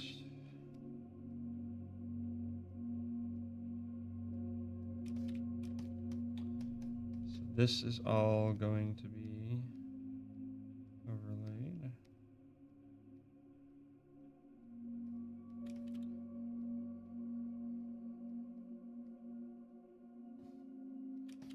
So now I'm laying down my lighting. And you guys are gonna see some magic here. Because lighting is kind of easy if you keep it simple. All you need to do is think about where the light will be, where the light won't be, and how it's both getting there and not getting there. That's basically all you're doing. And in this case, we have a very simple spotlight. This spotlight is going to emphasize a very direct area and not so much the surrounding area. It will affect the surrounding area, so there's ways of promoting that. It's a mistake you see in a lot of like indie horror games where it's like the flashlight is literally like this little circle, right? And everything around is dark. It's not exactly how light works. Because how does light get around? It bounces. And it's very excited. So it's actually going to fill an area. Kind of like water. Actually, you can kind of think of light like an explosion a little bit, where like... So you have the epicenter, right? And the epicenter of the explosion is the most powerful part. And as it goes out, obviously the explosion gets weaker and weaker. In a building,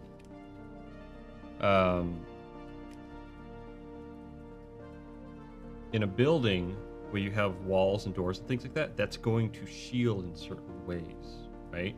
And it's only going to get so far with how much energy it has. And that's kind of the thing about it is they're both energy, right? This guy needs... Shoot. I think he's tucked away, so that would mean... Okay. I think...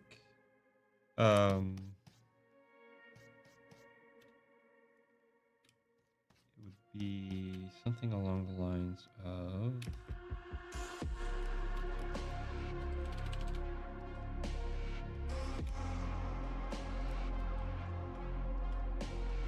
I forgot to do that line.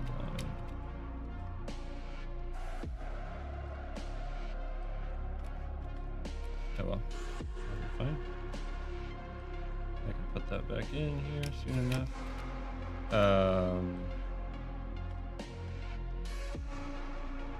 That's all night. Yes, okay, that is how that'll work.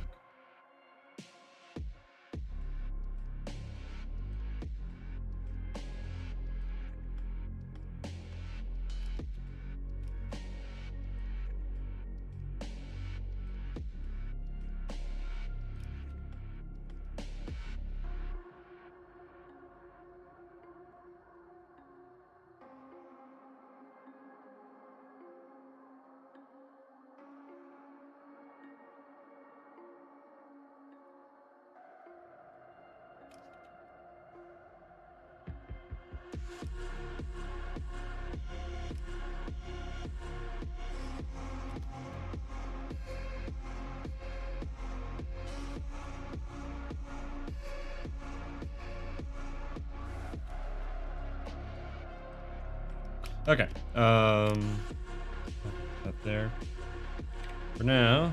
So we're just going to take you, move you over.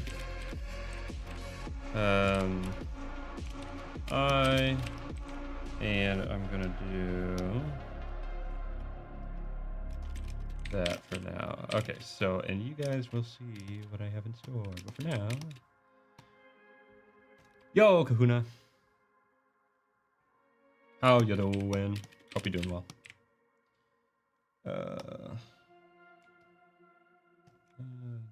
Black.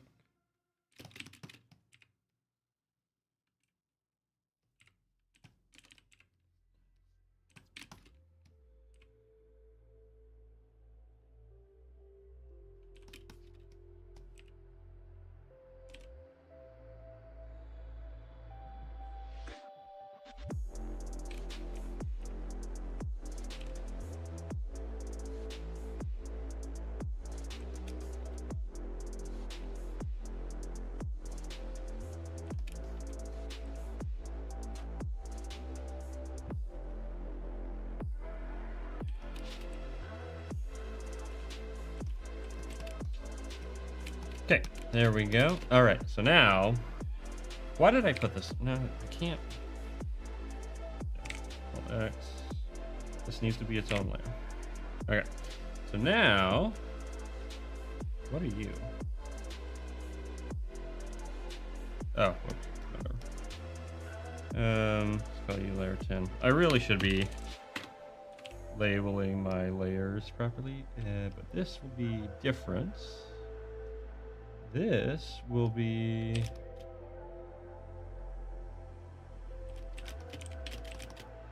Yeah, look at that. We already have some nice lighting going on here. We're gonna have to do the shadows by hand. That's okay. That's easy enough.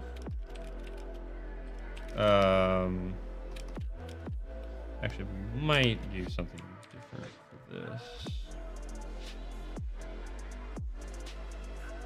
Oh, hard light. Let's see what happens if we bring the hue over to blue.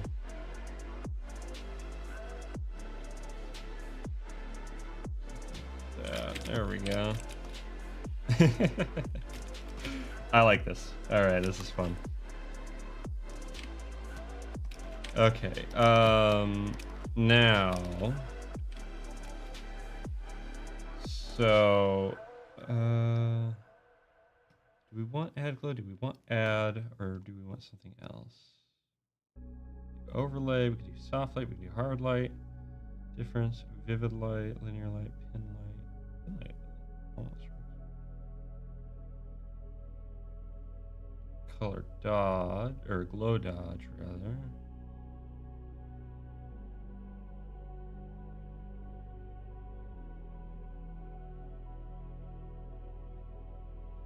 Glow dodge adds more to the color, honestly.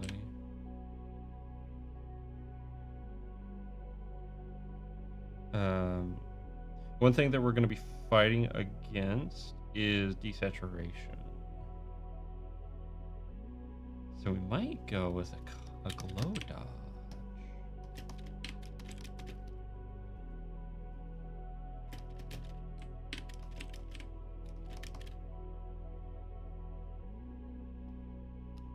I'll need to correct that. Oops, that's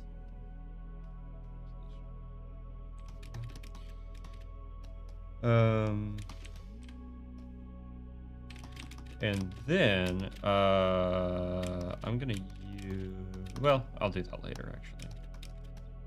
For now, let's go ahead and add the second light layer. The second light layer is everything. Okay. We can just do it this way. This will make it nice and easy. Is everything in the beam itself. But we're gonna get rid of you,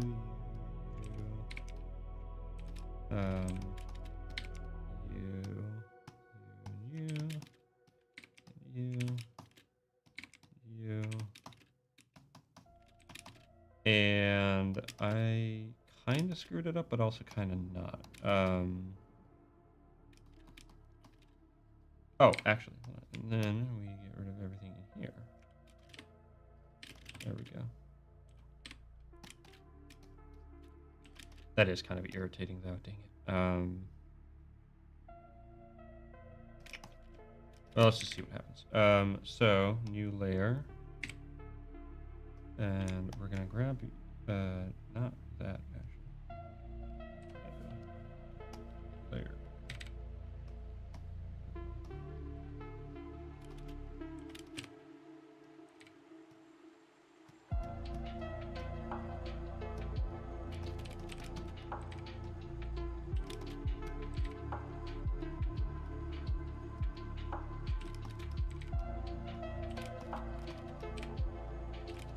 Actually, hold on.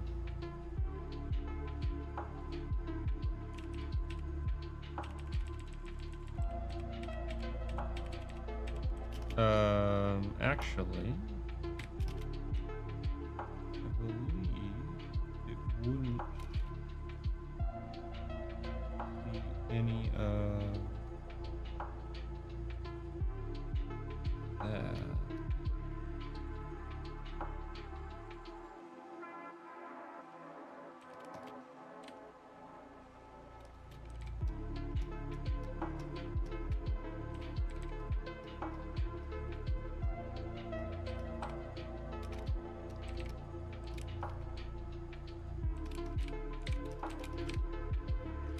Oops. I think that's... No, you wouldn't see that because that line there. I think... No, I'm being dumb.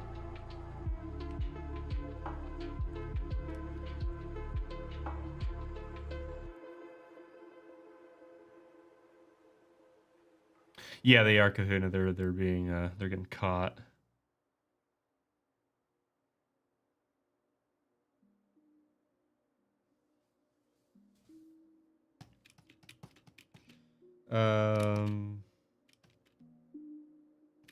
I think I didn't think about this right.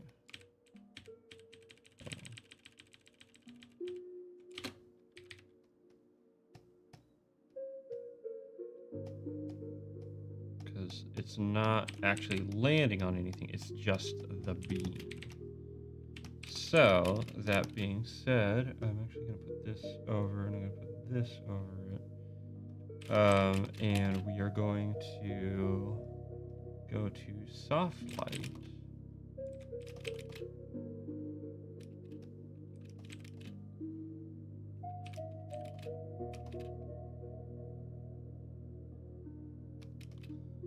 Not quite what we're looking for. Actually, hold on. Maybe if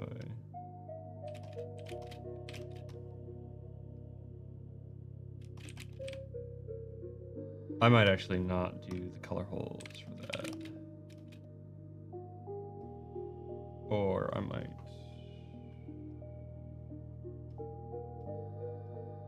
a little less exaggerated.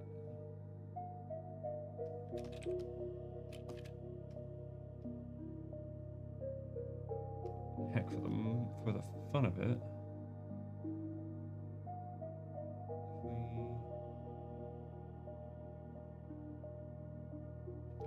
hard light.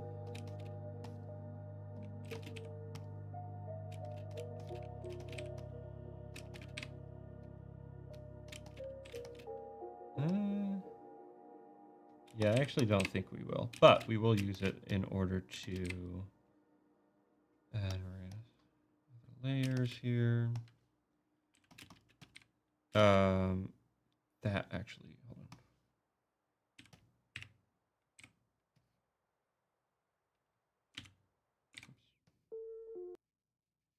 Come on, YouTube.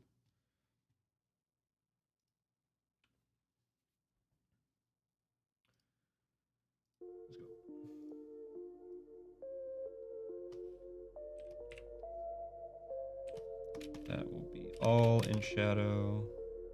I think everything. Oh, wait. Yeah.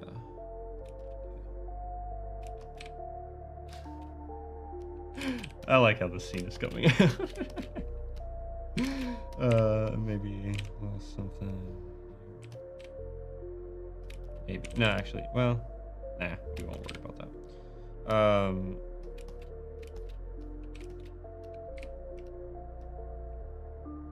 Hold on. All of that. Do that. Do that. Do that. Do that. That.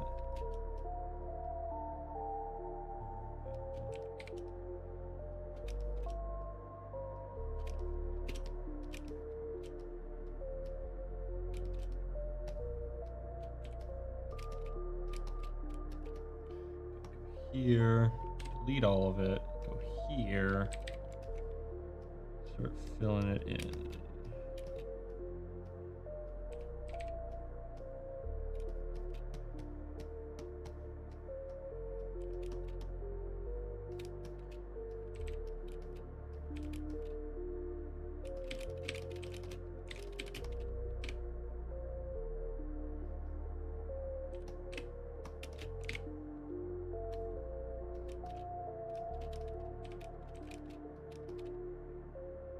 Technically speaking, all of this in the back would also be in shadow, so easy enough.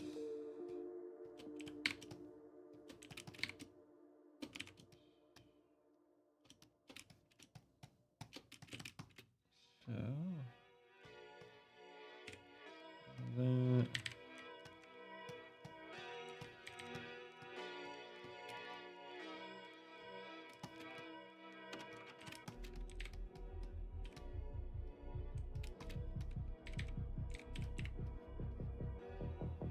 Oh.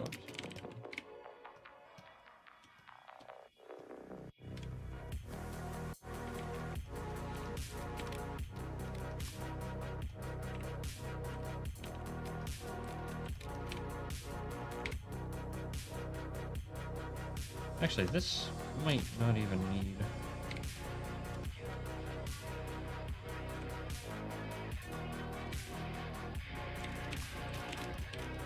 There we go.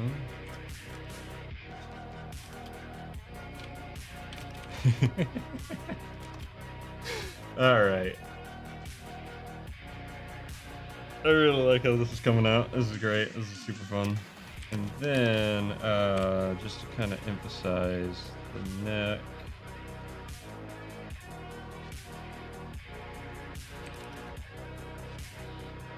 I appreciate that. Apparently, also, let me know if the stream goes down. Something's complaining.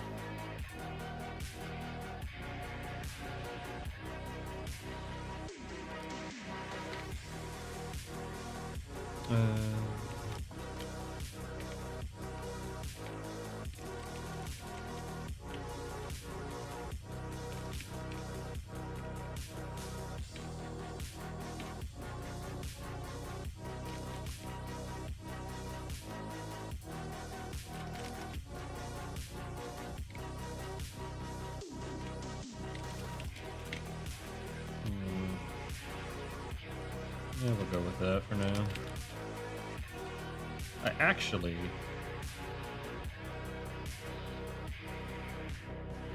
I kind of regret making the line work around here as ambiguous as I did. Now looking at it. Can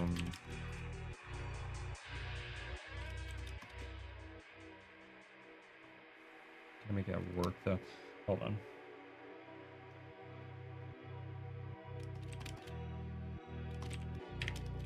Let's try.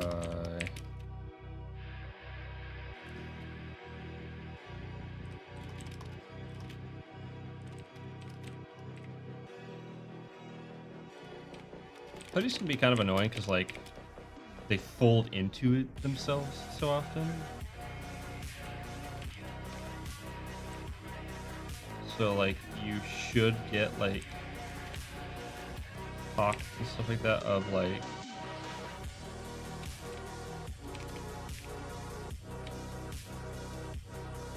these areas where it looks like it's kind of like the line work disappears. But then there's other areas where it's like really emphasized. It should be really emphasized, like say a color, like a tone change. So.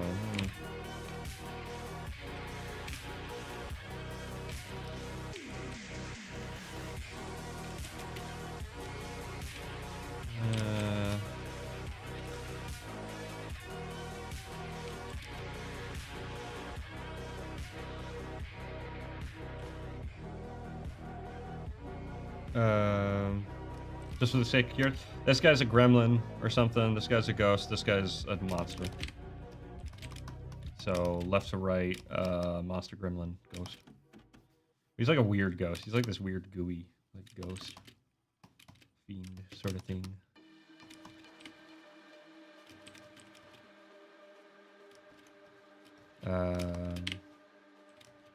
So yeah, they're technically the monsters who are hiding in her closet, kind of.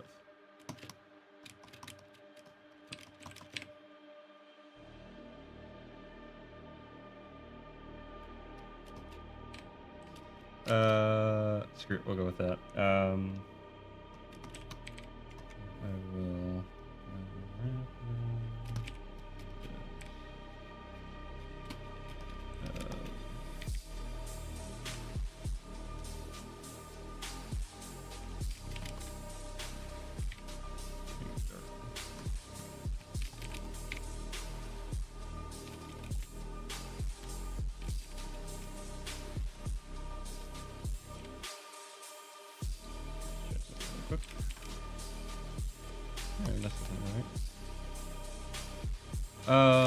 I actually, let me try something.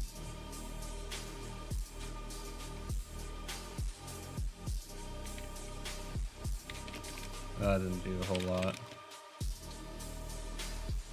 Let me try.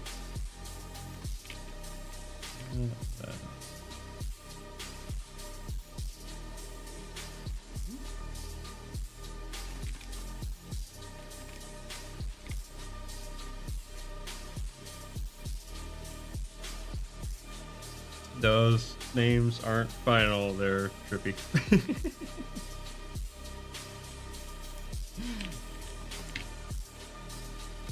Do not listen to the madman. Oh, doggone, man. Now I want to listen to the Prophet song by Queen. But I can't do that because freaking Queen.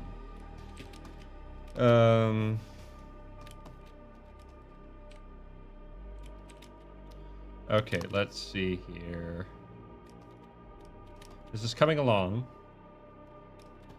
Now, just for the sake of lighting and figuring out lighting, let's select all of you. And we are going to now do a method I came up with working on blanking. A reverse gradient order here. Whoa, okay.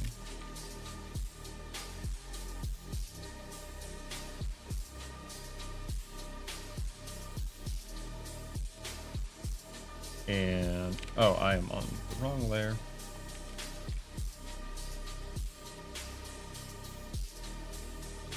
The idea behind it is we are trying to emphasize, again, that explosion, right? So as light trails out, aren't going to see it. Let's do linear light.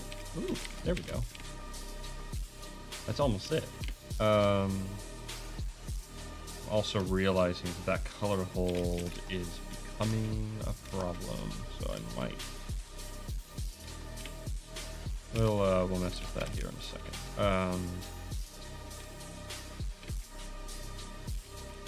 Yeah, there we go. That's coming along.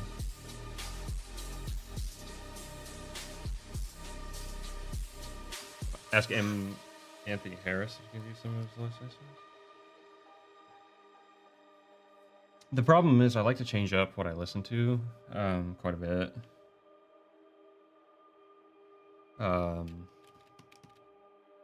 So kind of work, but yeah. Okay, so now we have the base color, right? Actually, we don't need to click the layer below. All we need to do is so what we are going to do is we are going to do color. But we are going to paint the color over.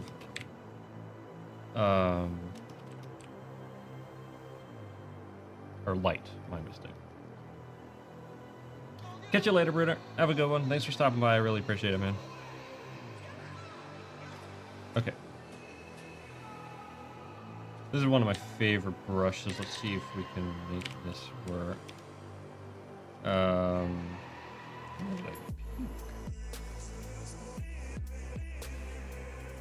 I'm going to need to put this. Where am I gonna put this?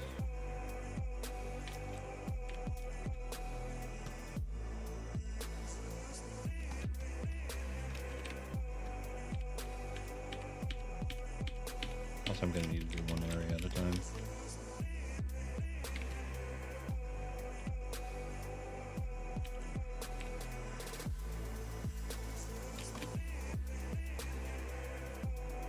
I'm actually going to put this above, and I'm actually going to do the color picker, and we're going to pull from here, and we're going, ooh, whoa. Oh. So, that.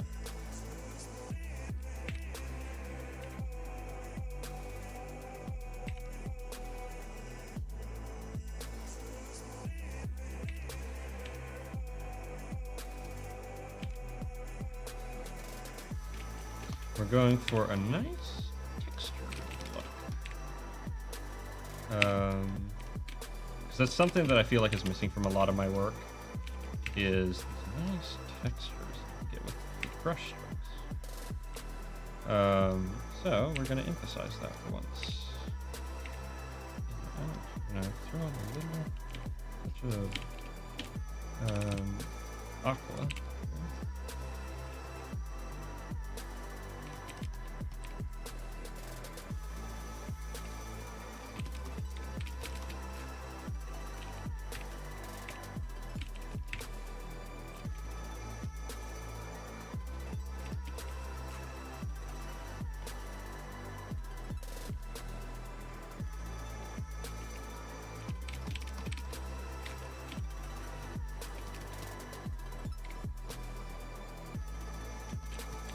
just gonna do this one bit at a time.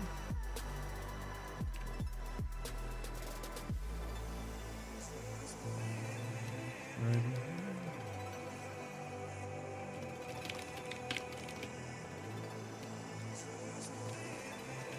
We'll keep it nice and simple as well. You catching some sleep there, Trippy? Have a good one. Appreciate you stopping by, man. Always a blast. Okay. You. Actually, you're the like same colors, so you're gonna be the exact same stuff as this.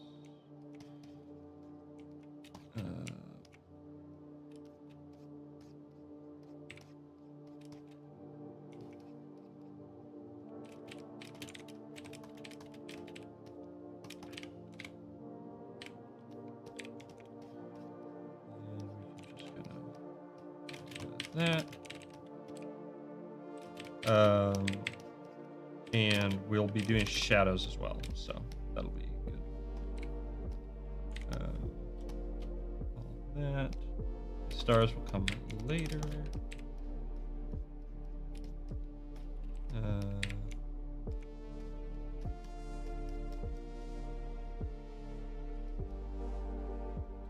want to go brighter than that.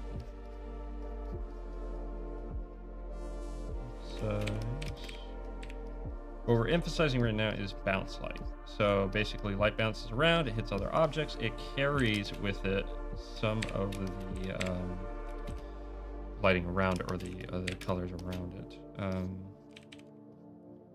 Light's kind of crazy when you start studying it. It does some whack stuff, man.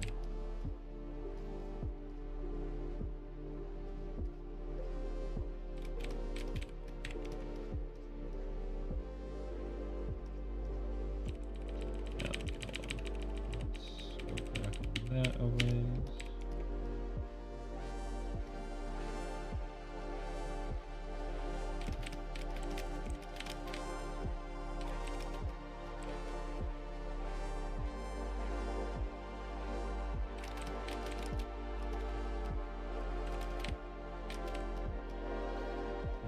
Leg.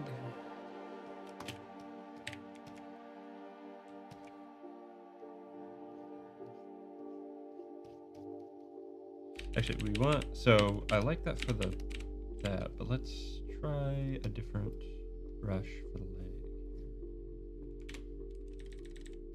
I like that texture for the fabric there, but we're not dealing with fabric now. Dealing with skin. This also has a bit of a texture to it.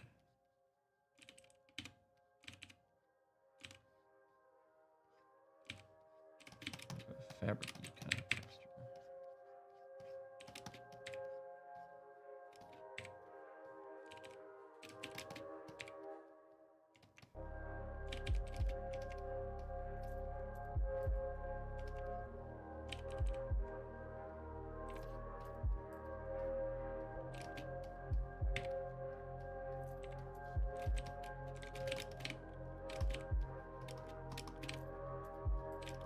There we go. And then you. Yeah. Well, I'll be touching that for now.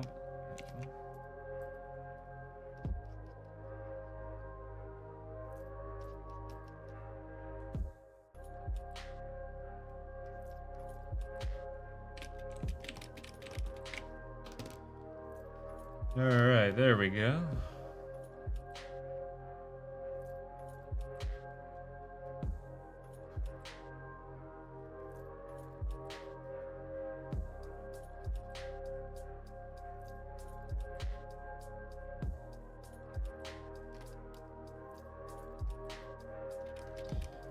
And the little polar bear slippers.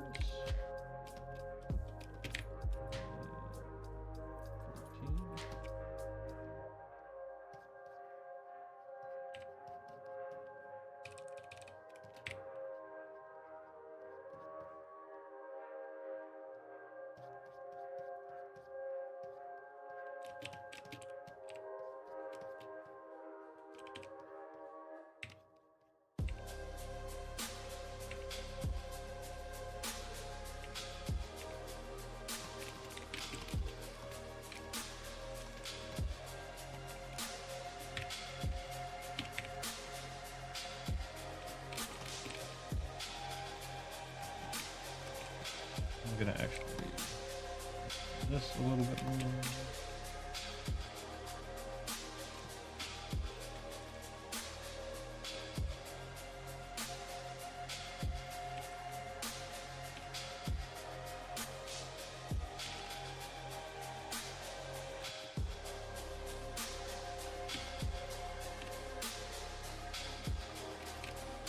I'm actually going to not blur, but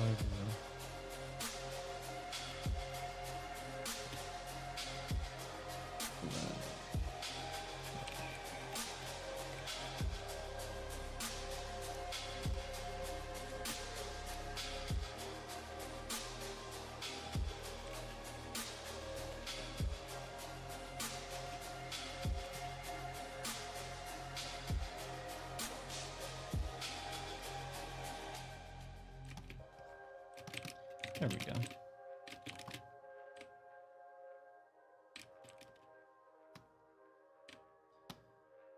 Then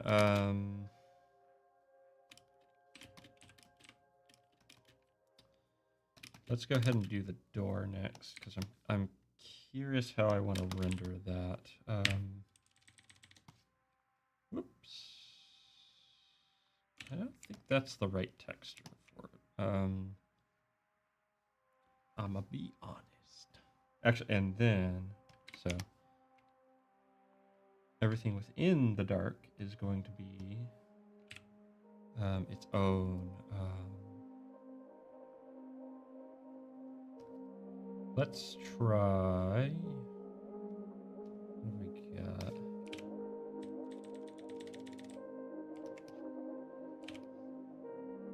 That's pulling over to. I don't much care for these brushes because they pull to white.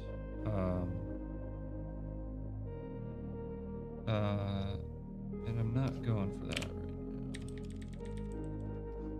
That's ink stuff. Maybe there's something in gouache. We have less dry, we have round bristle. Hard part is this. These are some pretty intensive brushes. So like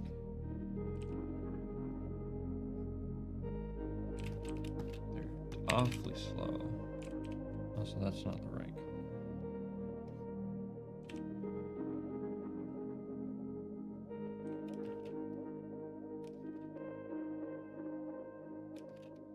This will probably work, honestly. Not that much.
Texture really radiates hard on this brush. I may need to blend it some.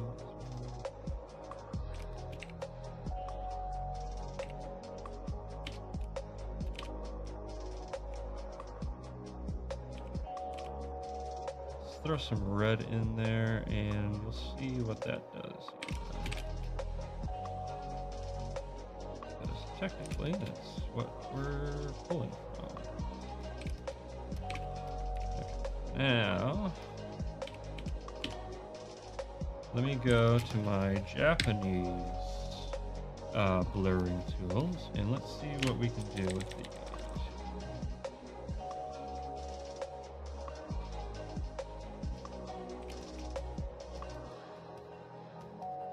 Okay. Work it in.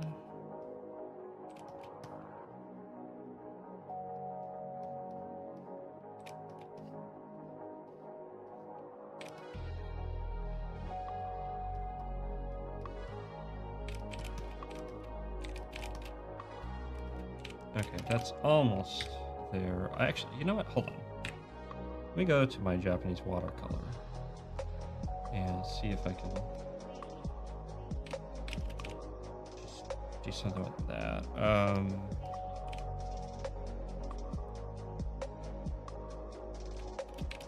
Ash, hey, yeah. You have a nice shape.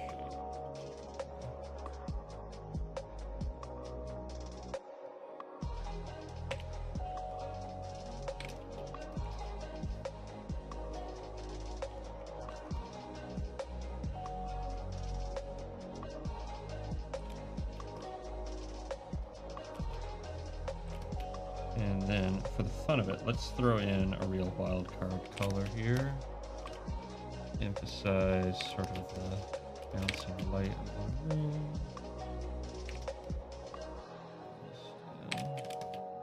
I don't know. Ugh, no, that doesn't look good.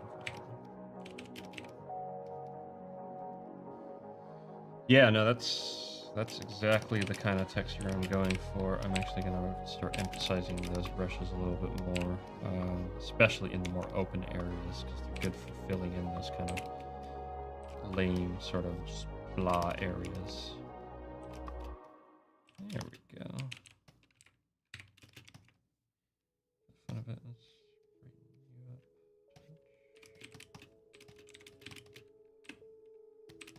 Now, let's go and select the area within circle, and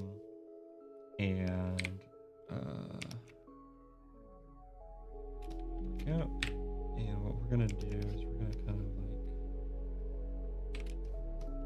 oops, keep on doing the wrong layer.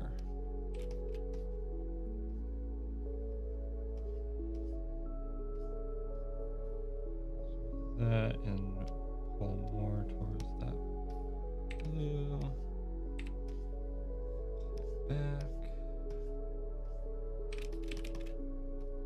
That nice texture. We're gonna add some.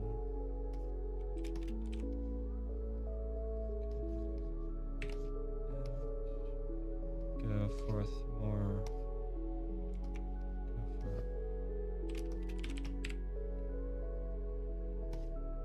maybe even like really like.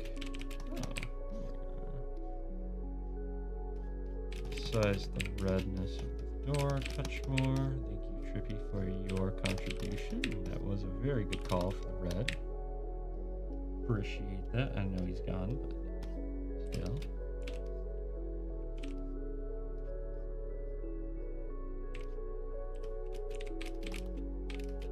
Yeah. Okay. Yeah. Okay. Sweet. All right. I have a technique for the walls. I might refine it a little bit more as time goes on. But for now, I like that. Let's do the floor next here. And we're going to do more of the same with this watercolor technique.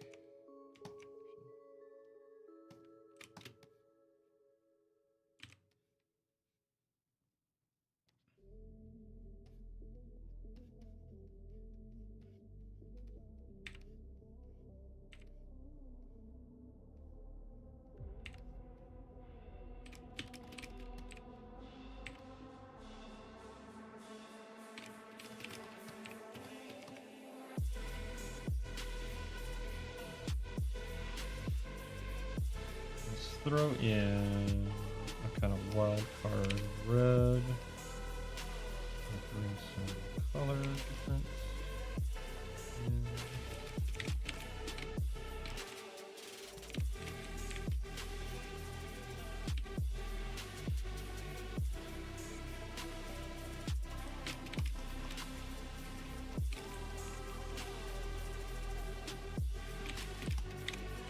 There we go.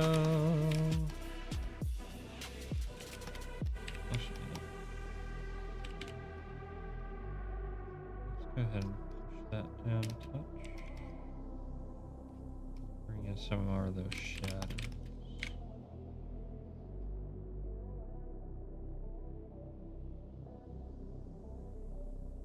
What do people call it when someone animated the action slash movement and the character animate the character over the top? So if you're talking going from rough animation to cleanup, then it would be just that. So the animator typically, typically you start with rough animation, right? And rough animation is basically like what you see with the pencil tests and stuff like that of like old Disney movies and whatnot. And then the cleanup artist is responsible for doing the final line work. So I think that that's what you're calling it. So it would be a cleanup artist. Is basically what I did on Lackadaisy, where you are putting down that final line. Because otherwise, it is the responsibility of the animator to put the character on model in the tie-down phase of rough animation. It's still considered a rough animation because it's not, the final line work, but that's what that's called, basically. So I believe you're talking about.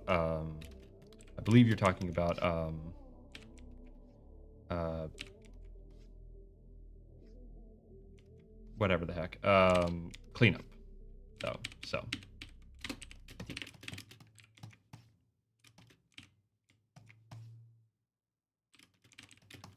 Yeah, whatever.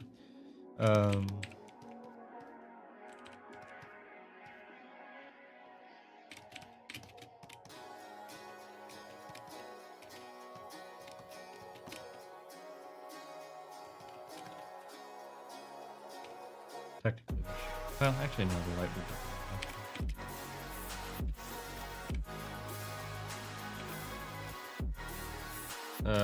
Okay, let's do the other half of the carpet.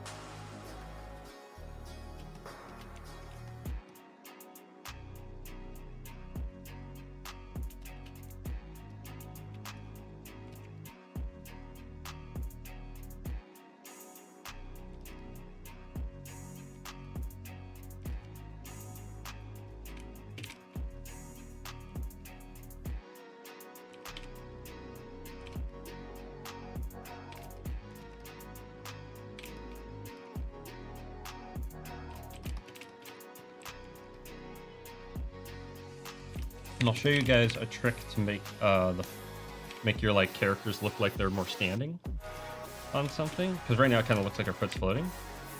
As a quick thing, that's layer 14. So this layer 15 is going to be the shadow layer.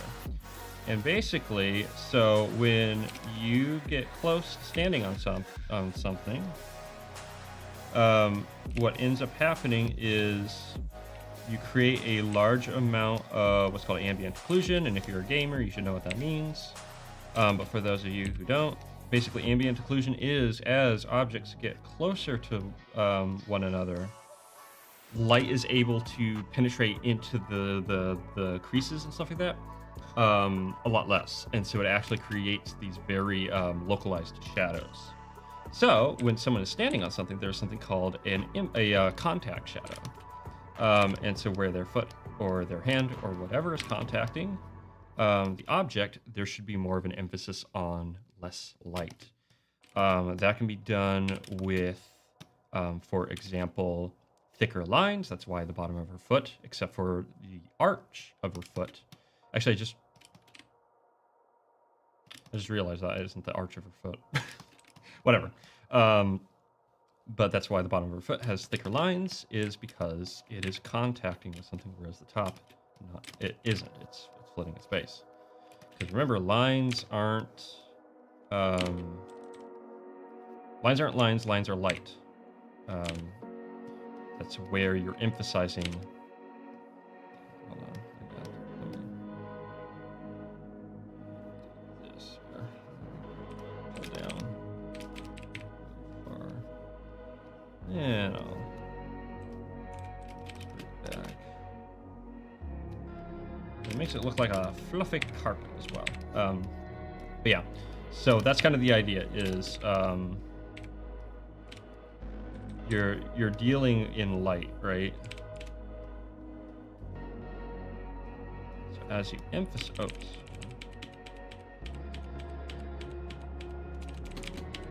whatever. We'll go with that for now. There we go. So now it looks a little bit more like there's actual contact on the ground. And it's like a carpet that's holding your foot off the ground.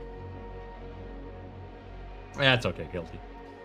Truth be told, like, ambient occlusion is one of those things that you turn on because it's like, ooh, ultra, and you don't really think much about it. I didn't learn about what ambient occlusion was until I was following, or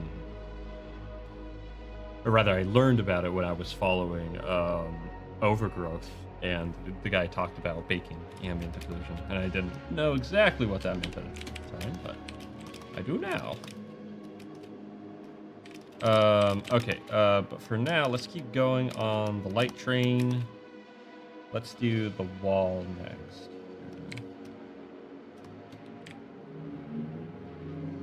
Oops. So 14. We want nice and...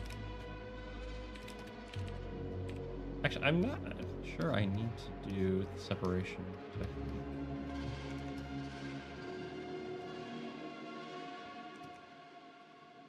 Let's grab you.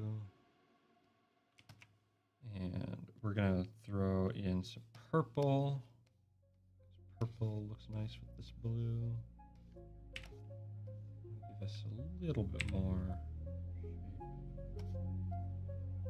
lighter purple.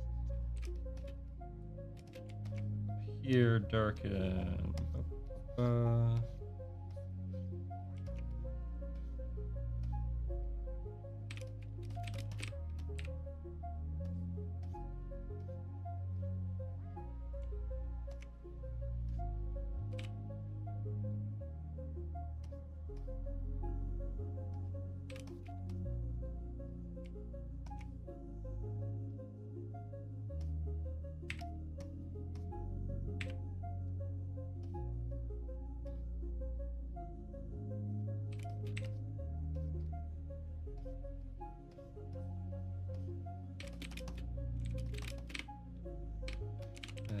We want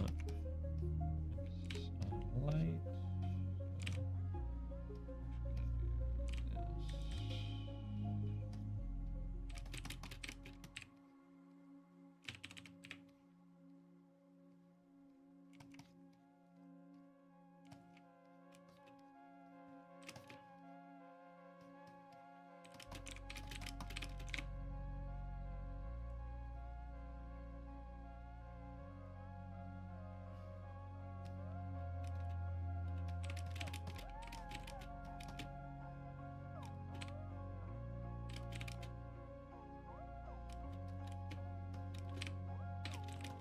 Let's see what the values are looking like. Okay, so it's a little bit more clear. The leg is a little bit more clear. We're going to actually also emphasize the shadows on the back here eventually. But for now, I might have to change that color a little though. All right, anyway, let's do...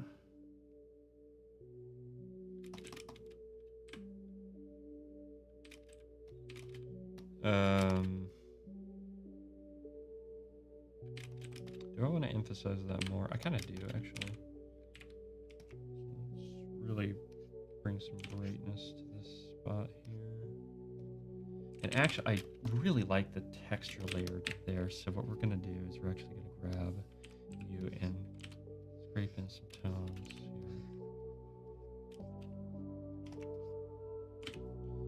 here. And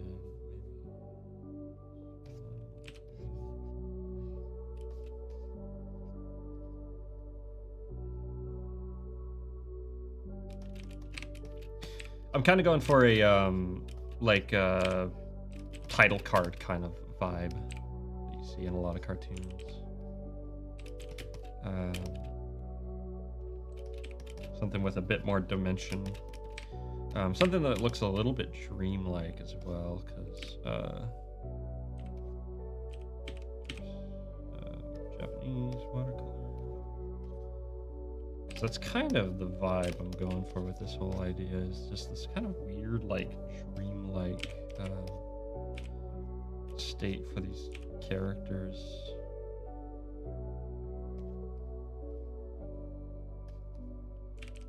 Like I said, they're kind of stuck between worlds in a way, kind of this awkward way.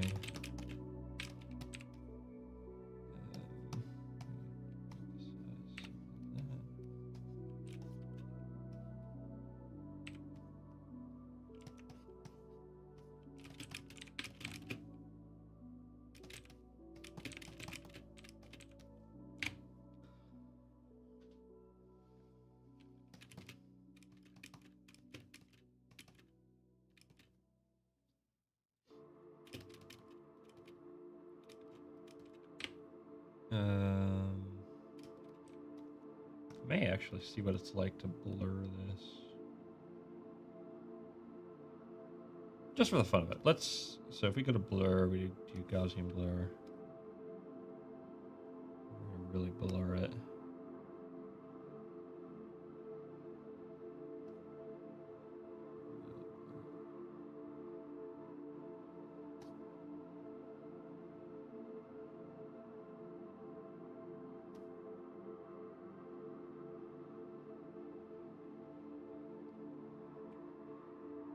Little bit of a change. Actually, it doesn't really seem to be doing anything.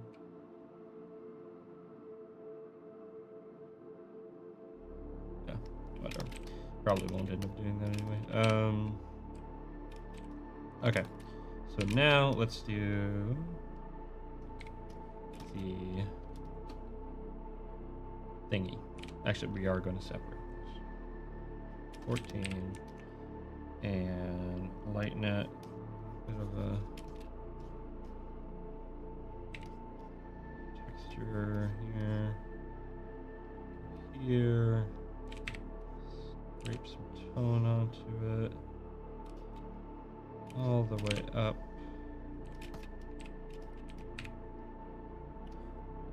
Watercolor, and we're going to actually pull over to kind of this like, purple-ish. Actually, really emphasize the color.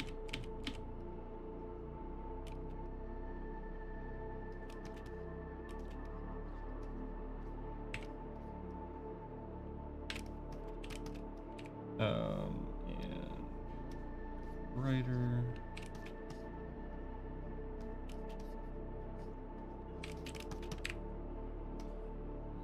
Scrape some tone over it. Off. Maybe not. Maybe just a little. You. We're going to come back here. We're going to drop down here. Really emphasize that. Back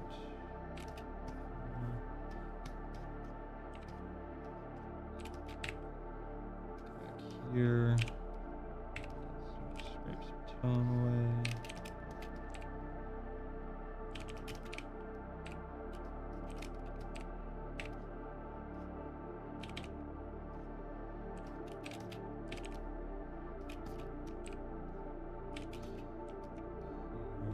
On some tone.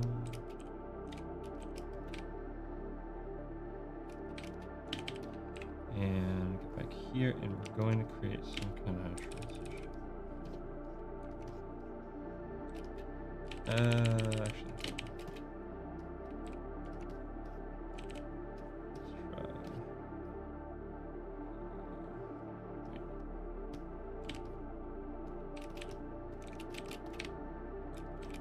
There we go.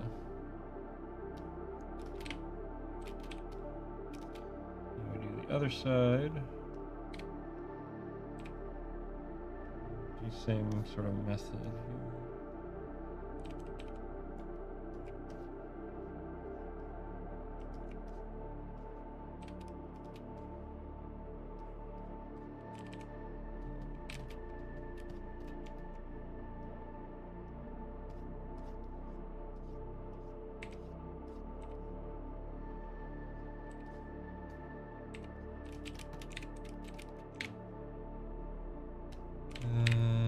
scrape some tone on. Not that color there.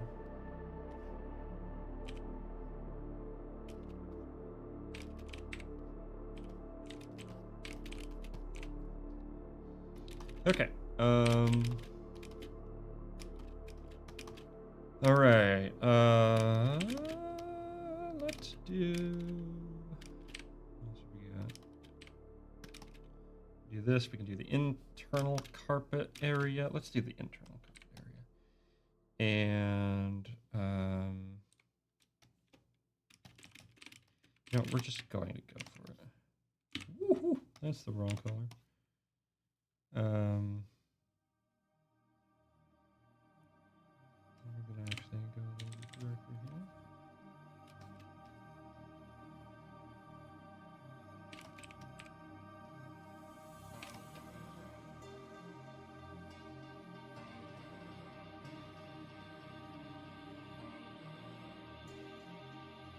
I'm an idiot. Oh my gosh, that was almost really bad. I really should lock this layer. I'm an idiot. I totally put it on whatever.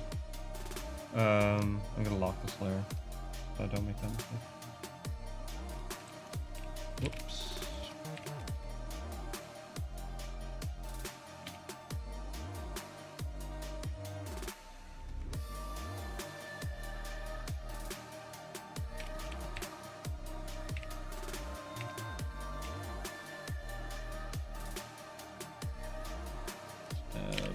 Pinch blue to this mix.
I'm gonna need to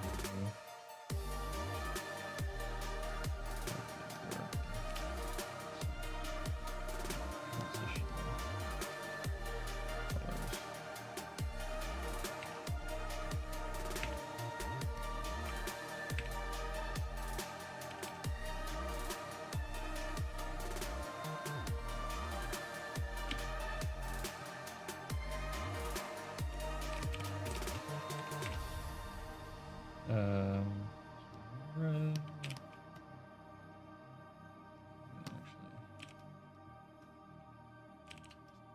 Actually, really bright orange.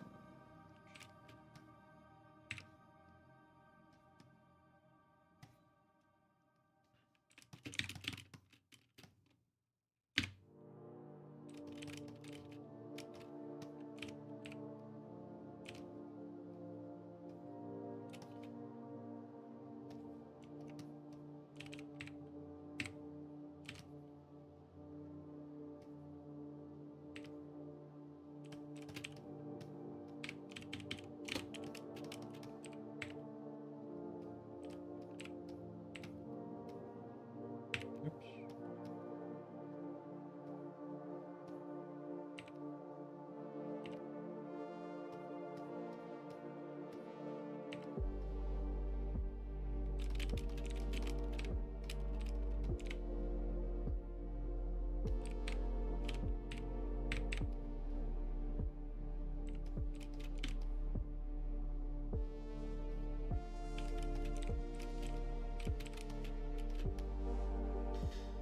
Okay, all right, now I have an idea for the back wall. Select gonna do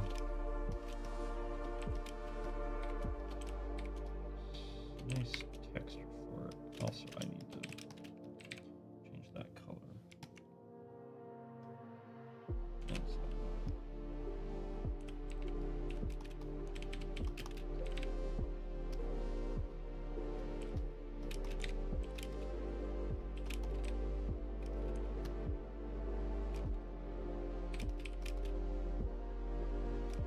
That's odd.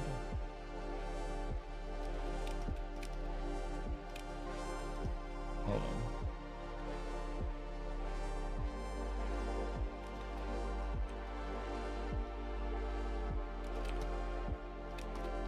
Okay, that's the problem.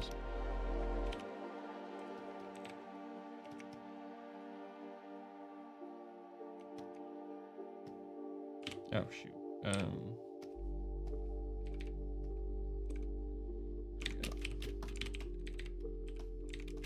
There. Okay. Now.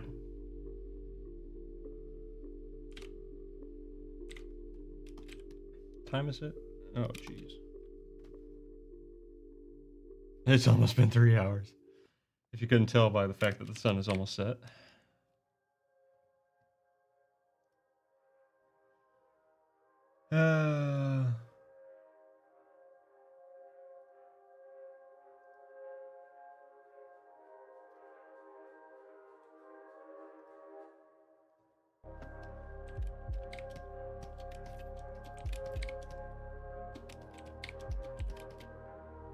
That actually.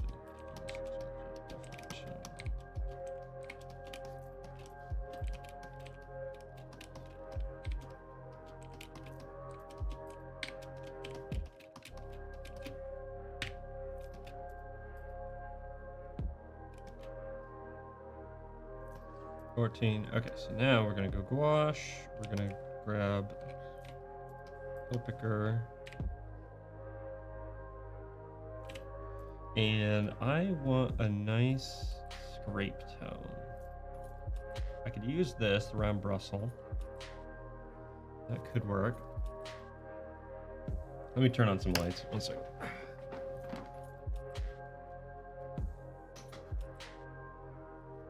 There we go. Nice and blue. Kind of like to keep things low light as is. There was. I could almost.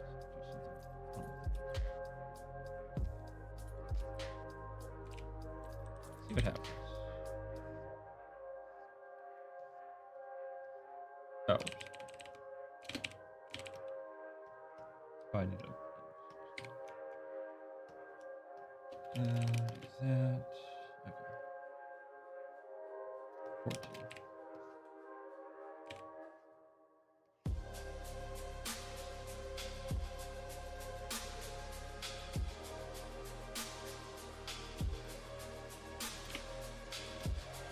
That ain't what we're going for. Not at all. All right. Back to gouache then.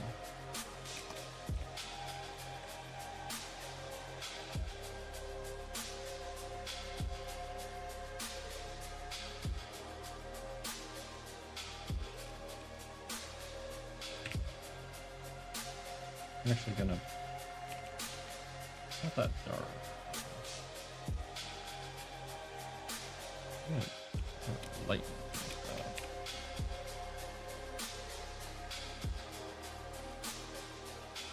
Just need to kind of have it be this layer over the back at first, and then we're gonna play around with it.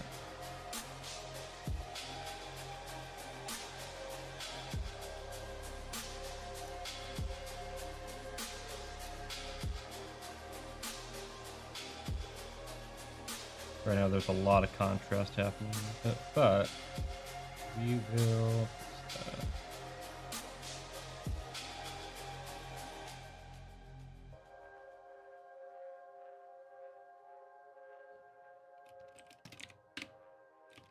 okay, so now back to our Japanese watercolors.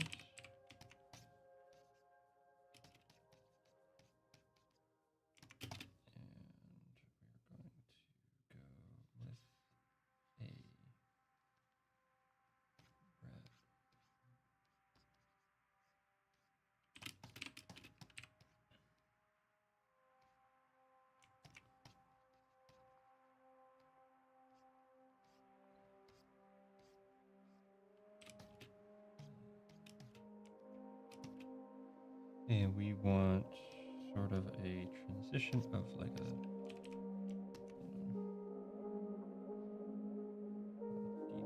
purple.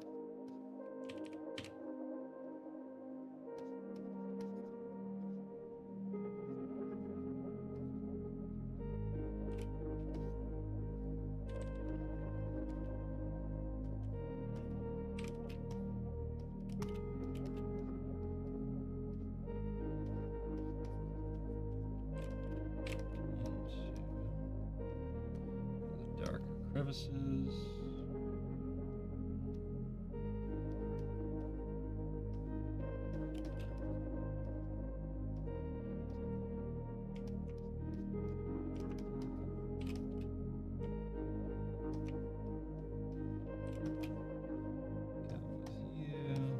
Put on some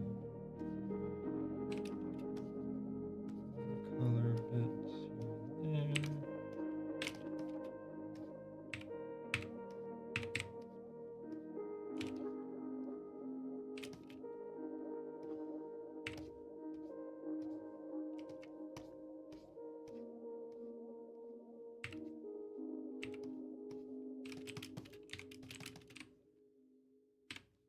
There we go. And then what we'll do is go back here and do some more tone scraping just to make it look like it's kind of got that texture.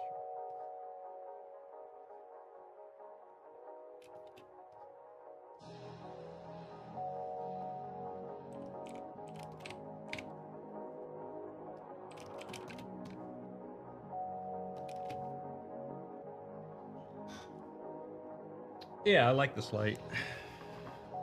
Gives a neat feel to the place. Okay.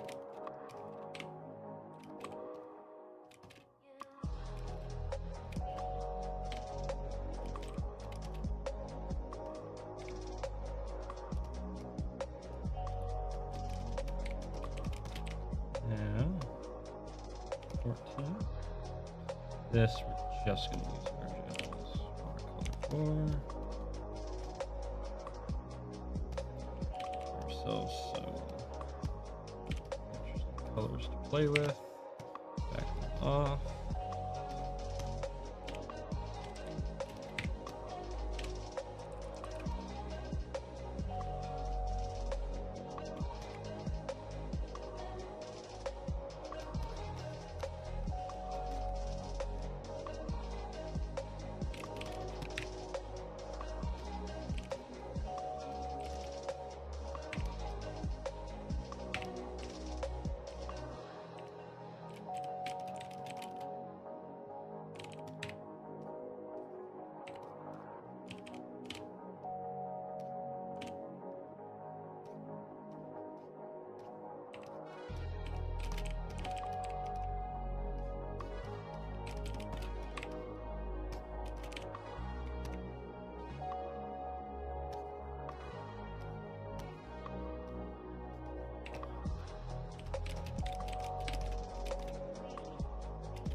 Actually, let's go really bright on purple. Play around with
Very good. Very good.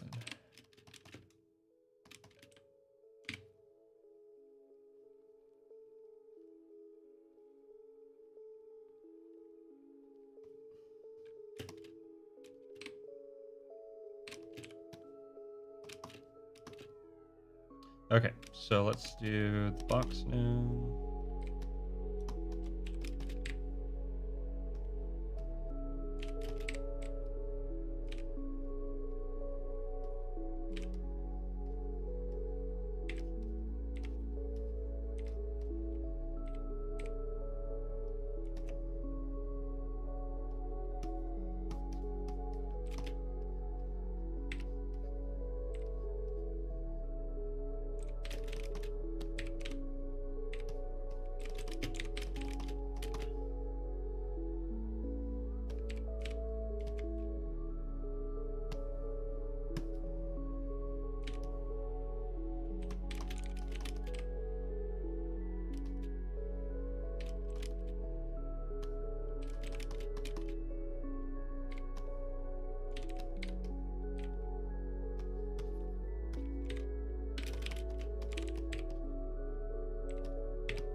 It's been a while since I've done this long of a stream, and it feels pretty dang good. It's been a while since I painted like this, though, so.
Yeah, I just wish I had gotten a chance to eat before I started streaming.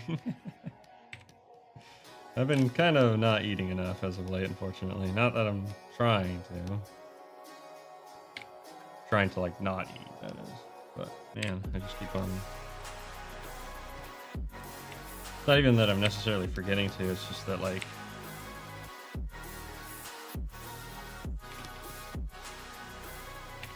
You know, I've been passing out on my couch a lot and waking up. It's like, well, I gotta get to work.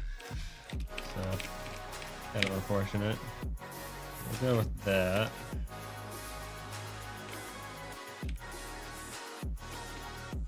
Alright, so now for the hard part, and that is painting them. So I have to keep in mind color. I actually am going to, let's see what I can grab.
I want something a bit more.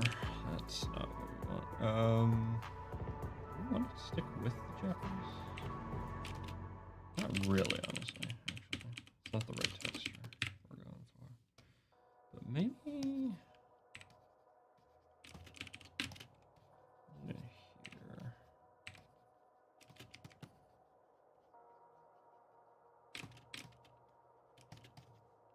Actually, you know, hold on.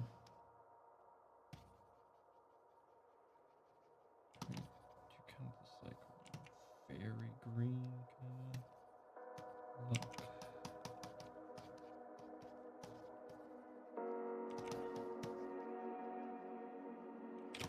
Let's just lay down our points of color.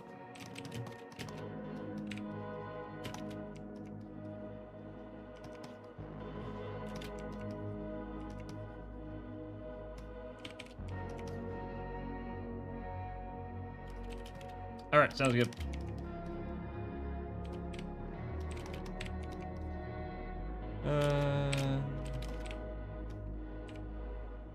That's almost there. Let's go back here and let's try to add kind of a brush. Although it really likes to push it up.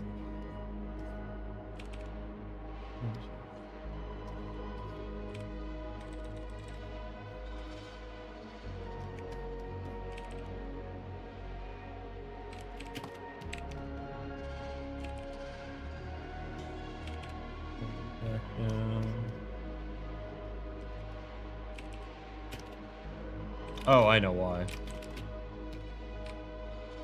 And I am using color picker.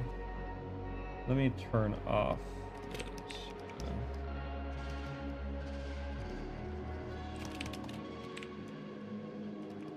And we want some nice bright, not that bright, but we want brighter tones, particularly in shadow.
Very nice brush, actually.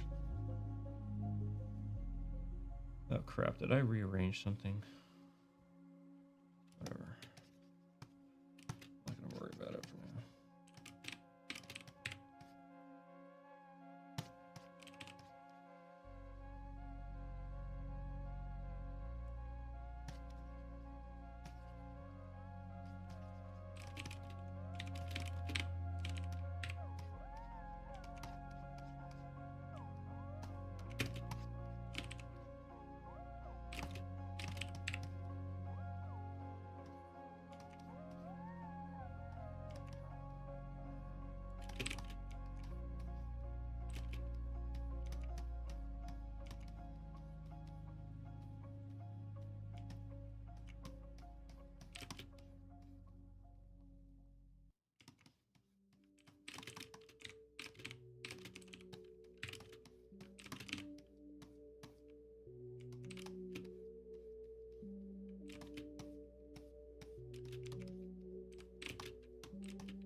Size the mouth.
There we go. Now, let's go ahead and emphasize eyes here.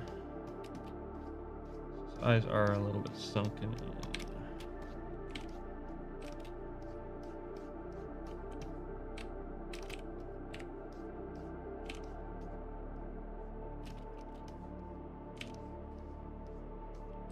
I probably, unfortunately, will have to call stream here after I get him done, just his head done. But I am having so much fun painting. It's been a while since I've had fun like this while working on something.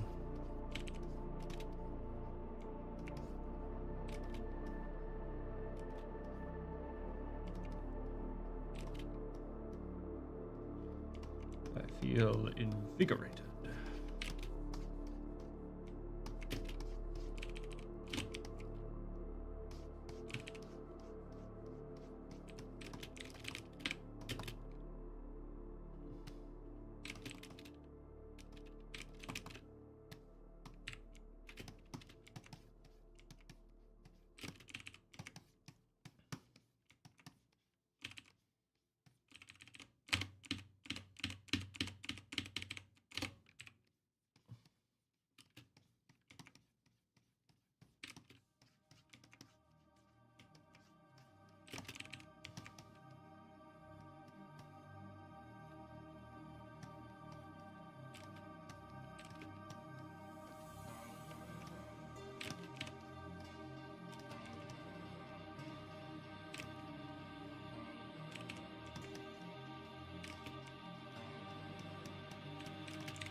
Still going, yep.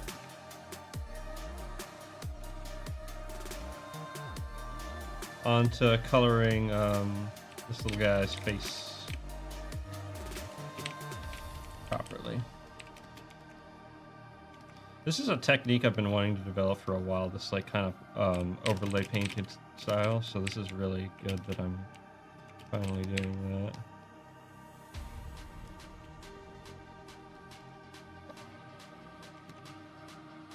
Always wanted to do stuff like this.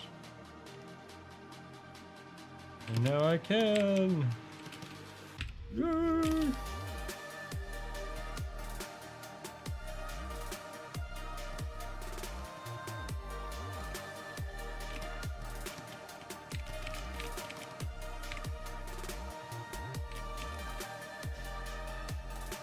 Let's go. Okay. Let's go and do the inner ear now.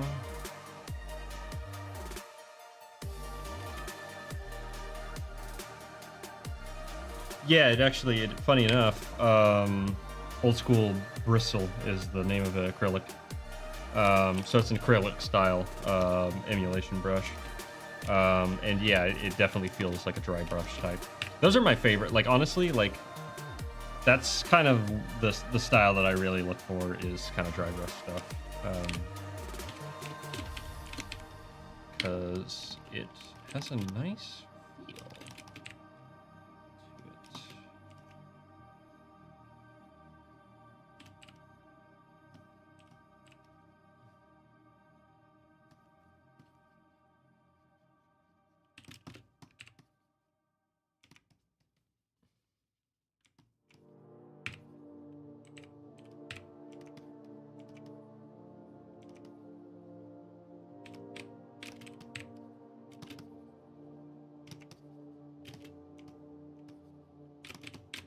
And technically, so since his ears are so thin, the light would actually be causing a sort of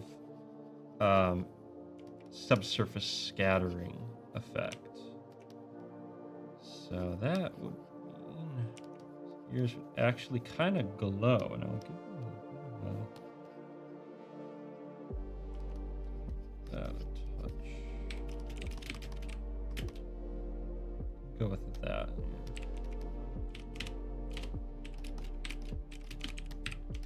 Subsurface scattering's cool.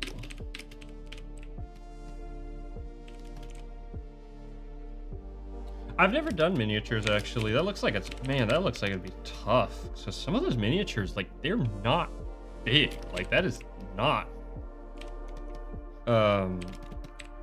you know, they're not like a freaking figurine or something like that, right?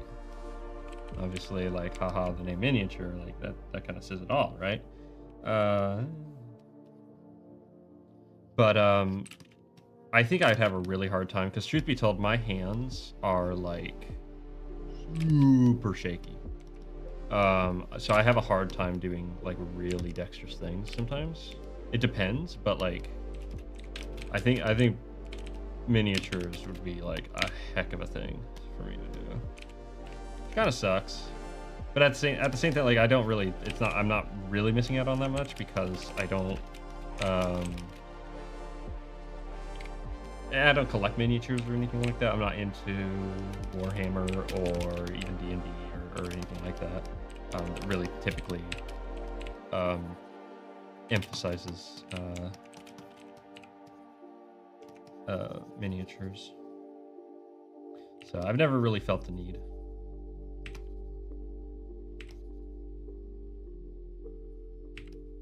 It is really cool though. It's been fun catching Iron Age Media, Richard painting miniatures and stuff like that every now and again. Super fun.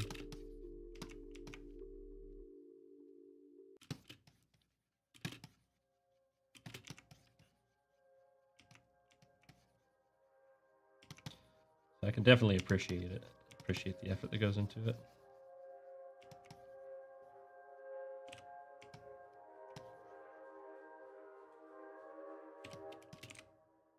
I swear this this VOD's gonna get like nuked, which kind of sucks actually if that happens. I think I can still download it though and do like a time lapse.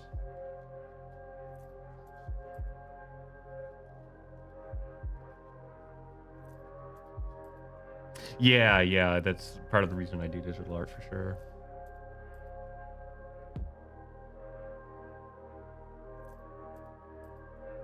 Golden Demon painting competition. I'm not familiar. Is that a miniature competition? Because I bet some really good stuff comes or stuff like that. That would be kind of actually cool to look into. There's a lot of really like creative stuff that people do for the technique and stuff like that. It's kind of funny. It reminds me of like, so back in the day, my brother was telling me about that. Essentially, like, there was so much experimentation to the craft of painting back in the day. Like, it was almost chemistry, right? Because they would find ways to preserve their paintings and stuff like that. And watching people like talk about their techniques with miniatures kind of reminds me of that. It's kind of funny.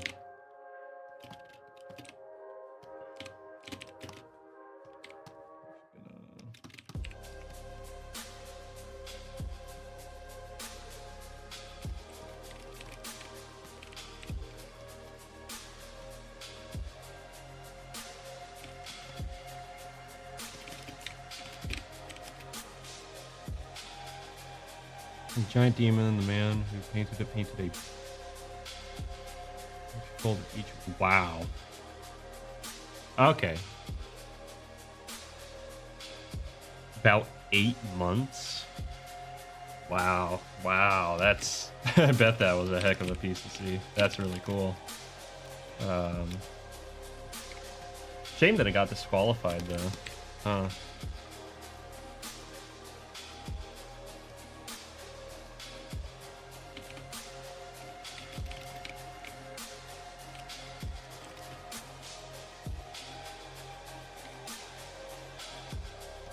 eyes now. Size kind of a red feel for them.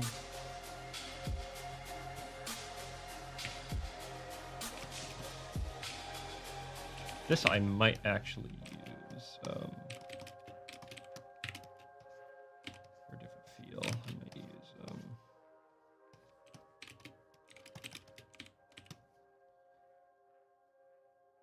yeah, I imagine. I thought it would be something like that. Have I entered into an art competition before? Technically, yes. The first time I animated a film, my first short film, Court of the South Moon. I did that back when I was in high school, and I entered it into a film festival. So I've never done like a painting competition or like an art competition in that regard, but I have done a film festival. It was just a local little like high school thing, but I did end up winning that, and that was really cool.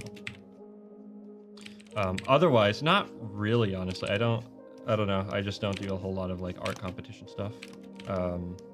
Technically, I did do a piece for a Little Nightmares thing that happened a little while back, but they weren't really looking for art. It was like a character competition. Still, I submitted a piece to it for the heck of it.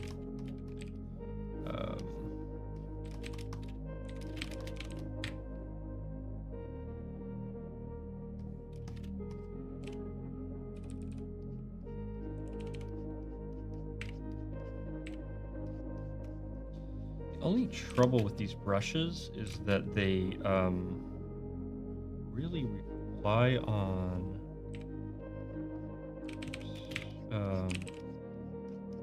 heavy hand, actually.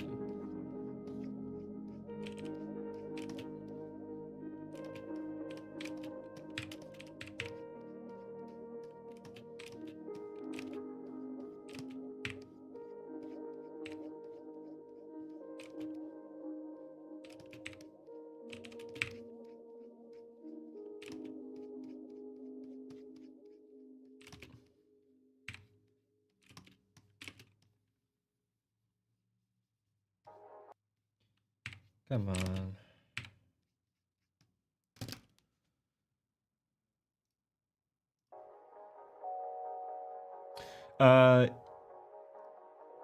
It's not on my Animated Moon channel. It's actually on my other channel, the one that I just use for random interactions and stuff like that. I can give you a link here. I think.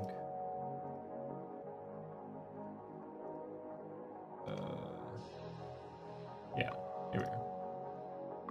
Yeah, I did this. Good grief, I did this almost 10 years ago.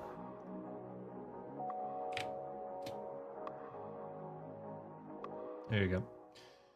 So you can see how far I've come.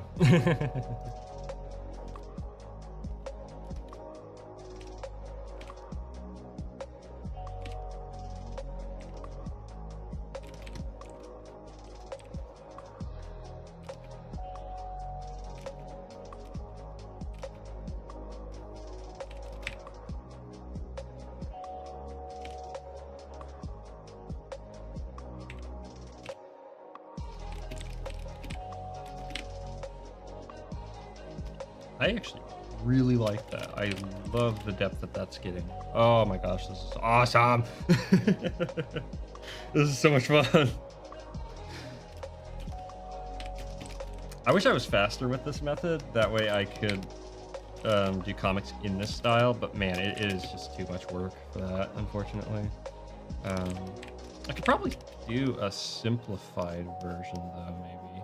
If I could get really fast at this, I would love to do little like comic shorts with these characters in that style. Usually though, like it is so hard to do everything by yourself, man. So I don't know, maybe one of these days I can actually just hire someone. But I need to be like making money with art first. That's ultimately the goal, but like I'm not very good at it, unfortunately.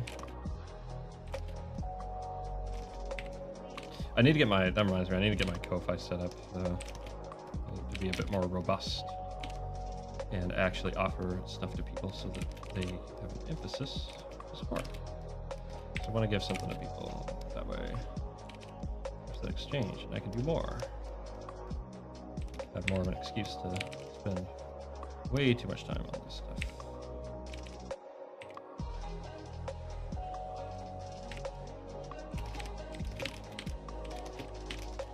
There we go. I was pretty happy with how it came out. It's definitely rough, but I was very, like, the best way I can describe it is like it nailed the feel that I was going for the most part. You know, even though like the background is literally like slapped on there last minute because I was so doggone tired by the end of working on that thing that I was just like, background doesn't need work. I don't know how to paint. Here you go. Lines gray, done, that kind of thing. Okay, and now do the eyebrows, and we'll get to the teeth here. I have ideas for the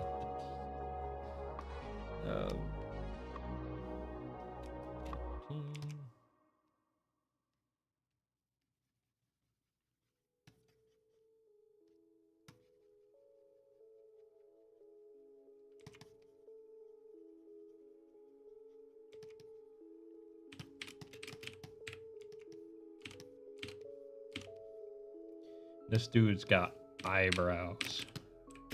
He got brows. And then go ahead. Not green. We'll blend a little too much, unfortunately. But yellow.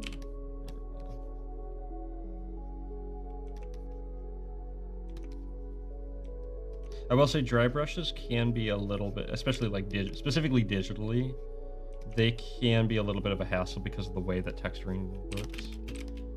It's a little bit annoying, honestly. But you make it work. You just kind of keep playing with it until it looks good.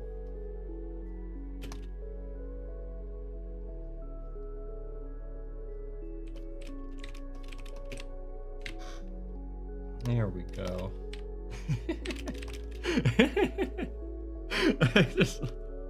I really like this scene. I'm having so much fun with this. Oh, this is great.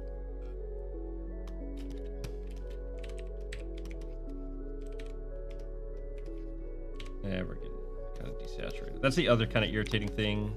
I think that they sort of fixed it a little bit in the updated version, which I don't have. Like 2.0 or whatever, is the brush engine actually blends a little bit more accurately, because like it's kind of weird. Digital painting programs have a tendency to go gray every time you mix, which is annoying because that's not how real color works. Everything tends to go brown eventually, but like this, it's like if you do contrasting colors or whatever, complementary colors, like oh, you gotta be kidding me. Okay, fine, I'll change the music. Dumb.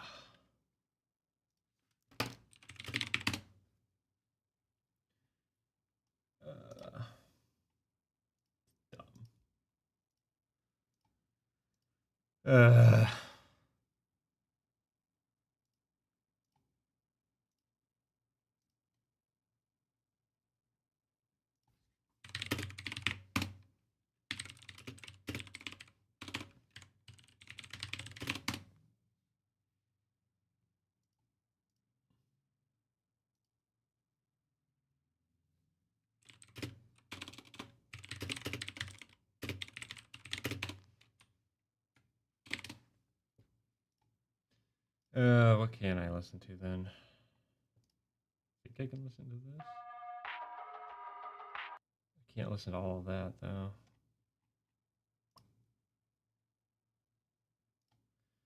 This is dumb.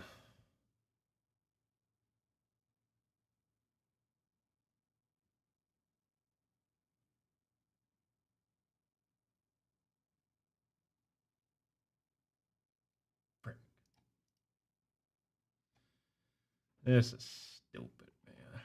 Freaking hate that so doggone much, man. Can't just listen to music. That's so freaking stupid. Do I need to restart stream? Daggone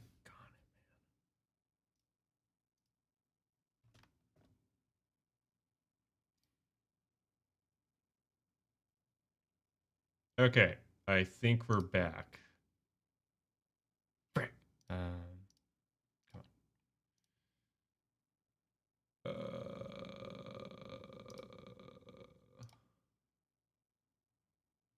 We are back. Okay.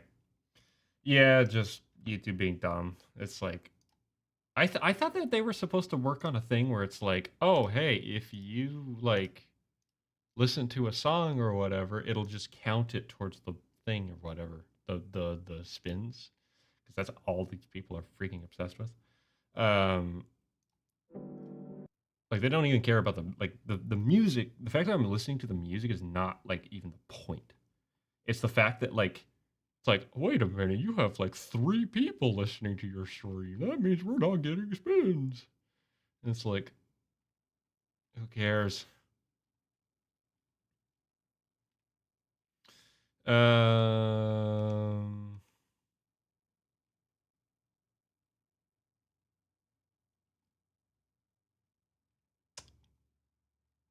what do I want to listen to now? I guess screw it, we'll just do macro blank. I was originally going to just do macro blank before.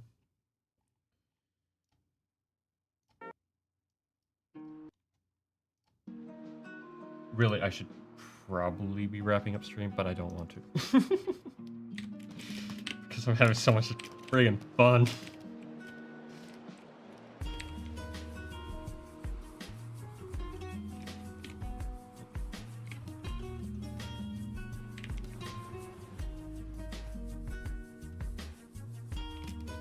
been a long time since I've had this much fun with art, honestly. It's kind of weird.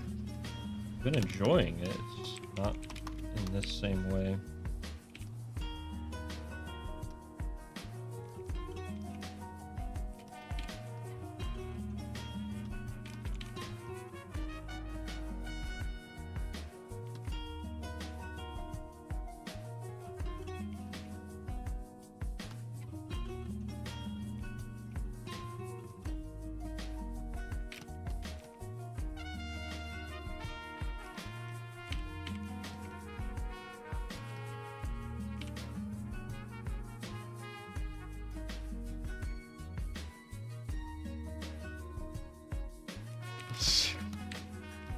Oh my gosh. The whole stupid Sigma mail thing.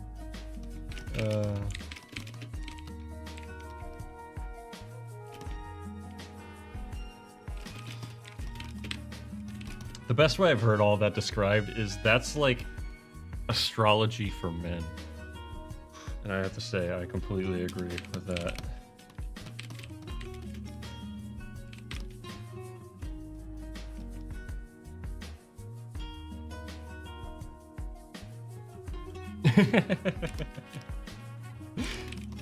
Does have that kind of feel, doesn't it? Actually, it would be really cool to, you know, it's kind of interesting. I think music is one of the most neglected things when it comes to exploring in combination with media, because so stinking often, what ends up happening is it's like, oh, we're in a desert, then do the desert sound or do the desert music, you know, that kind of thing. And you know exactly what I'm talking about. Even just like me saying that, you already have a mental, not image obviously, but a mental recognition of what I'm talking about. But what would be cool is if we got to a place where we could actually like different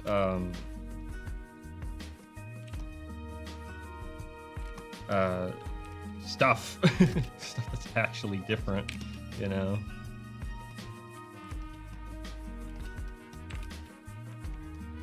Rather than just the same thing over and over and over again.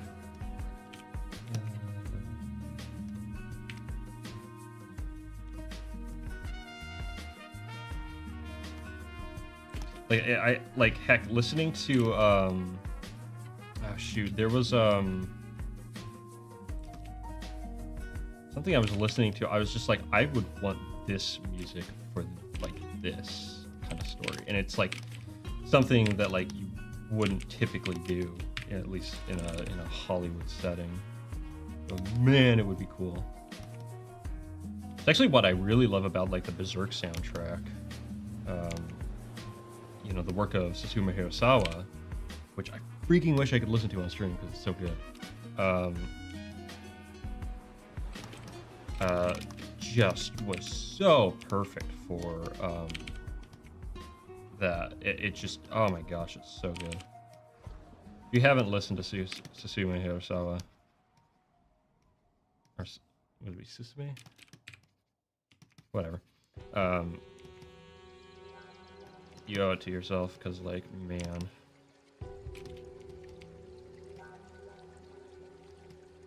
Yeah, it's such good music. Arabic soundtrack, exactly.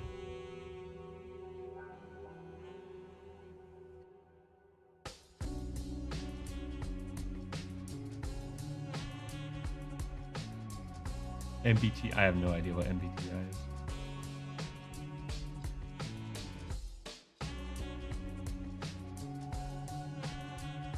It's the mode that it's in. It's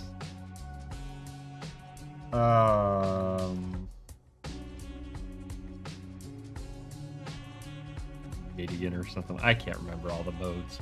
But yeah, it's a specific mode, I'm pretty sure.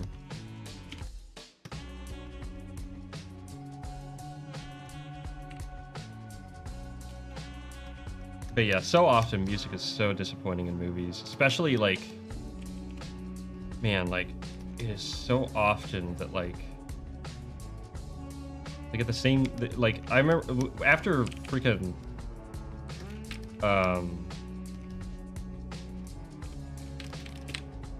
what's it called came out,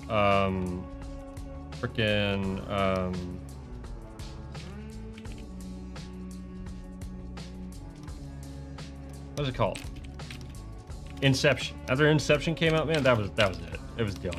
Like, everyone started doing the Inception sound. It's so dumb. So irritating. It's like, really? Like, that's all we do now? For every trailer ever, and like every soundtrack, when it's like, the big thing happens, is just, wow. How boring. What a waste.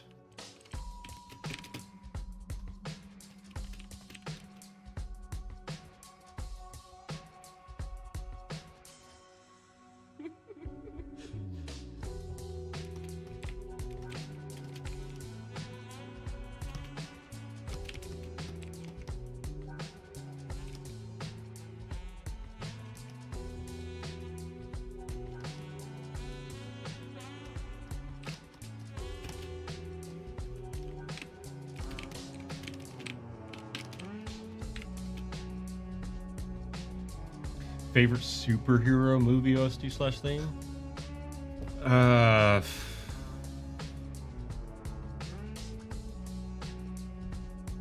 Jeez, I mean, I'm gonna be honest. I don't really care for superheroes. Let me try and think though.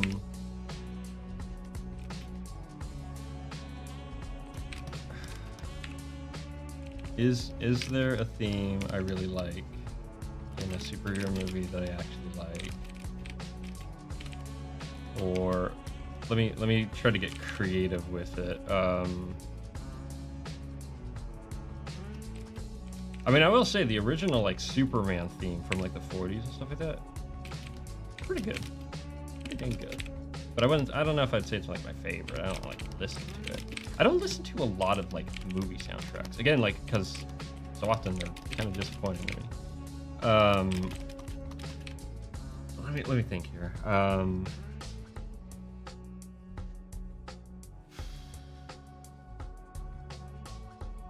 Maybe from like an animated show or something like that.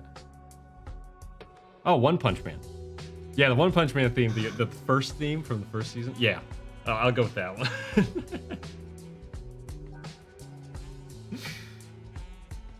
John Williams Superman theme. That's a good one. Yeah, that's a good thing. Should be like a lot of the soundtracks. Like it's not like they're bad soundtracks, honestly. In all these movies, it's like they're perfectly functional, right? Oops. Because like obviously, like you get Hans Zimmer to do something, he knows what the frick he's doing, right? But the problem is Hans Zimmer sounds like Hans Zimmer, and when you hire Hans Zimmer to do every movie ever, every movie sounds like Hans Zimmer. That's kind of the problem.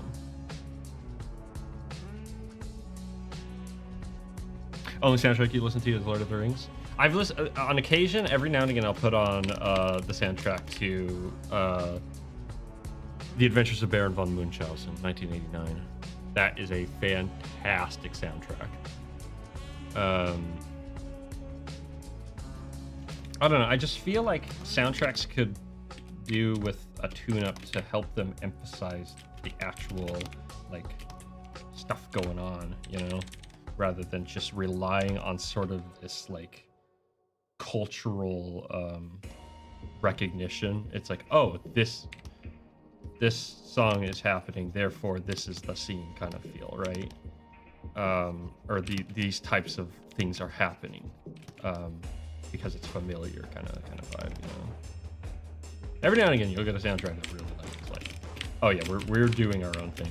It was actually really funny because my my sound guy for my film, he when I brought him on board, he was approaching everything from the perspective of doing things more traditionally. Like there's a really funny point where this is the Blind King film, so it's the part where she's realizing that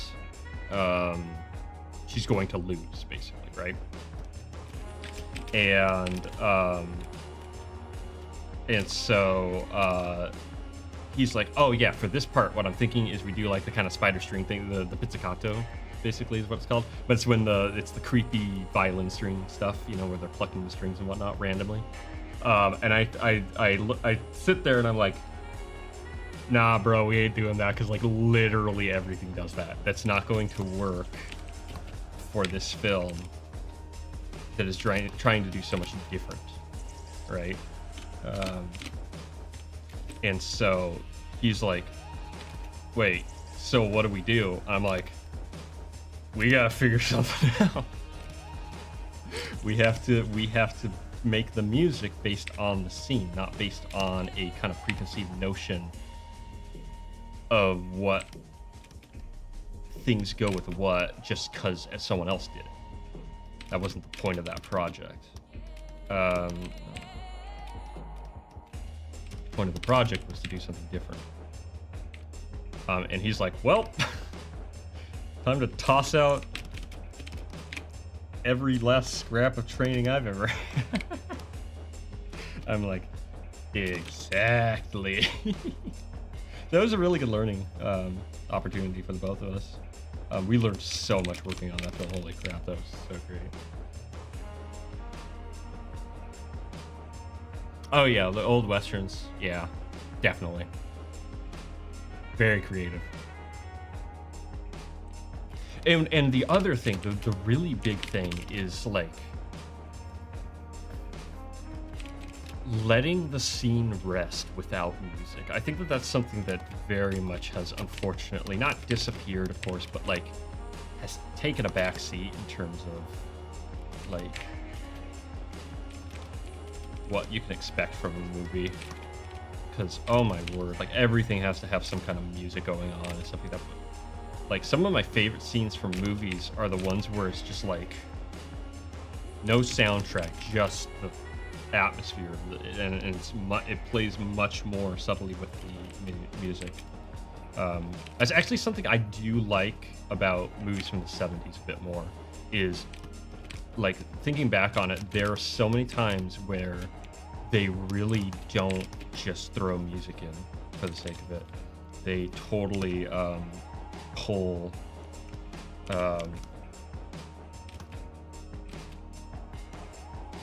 more for the atmosphere and the scene, setting the atmosphere of the scene with typically silence or like really poignant audio design and stuff like that. And it's like, man, that is that is good. That is tasty.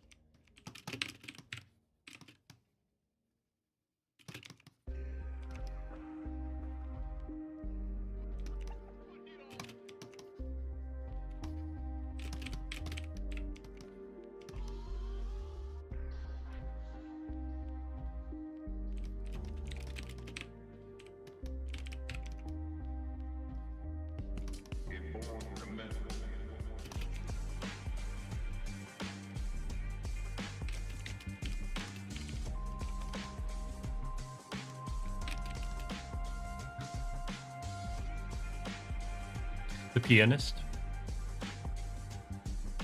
Now, like,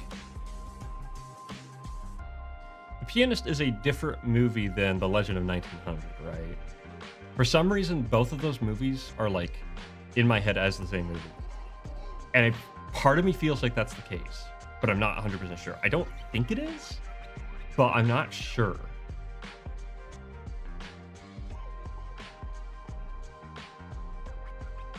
Exactly, Bruner. Yo, guilty. Good to have you back. They don't let a scene be the scene, and more like I think you really emphasize one of the big problems I have with a lot of movies, and it's part of the reason why a lot of the more like emotional things in modern movies don't land for me.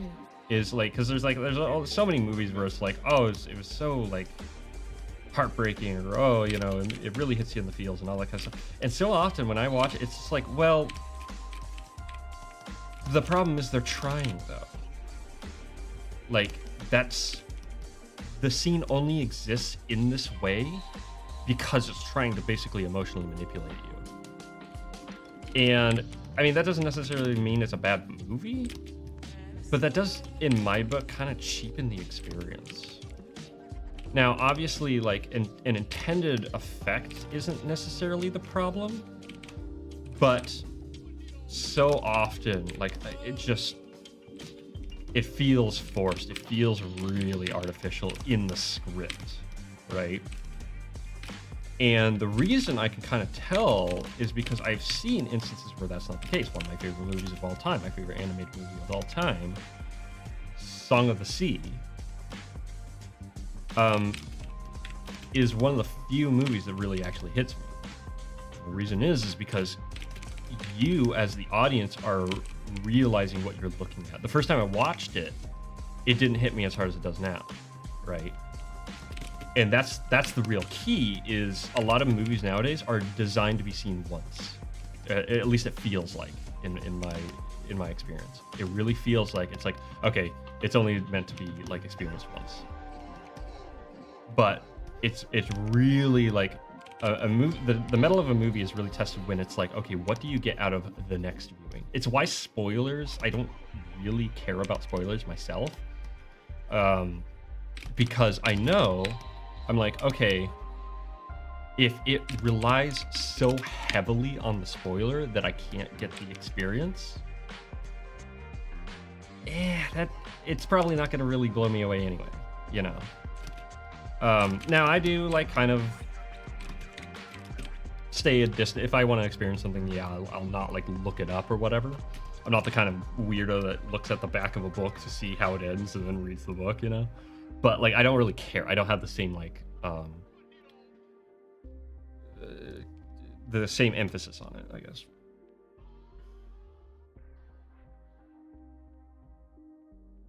Children of the Whales. Huh, I've never heard of that series. Yeah.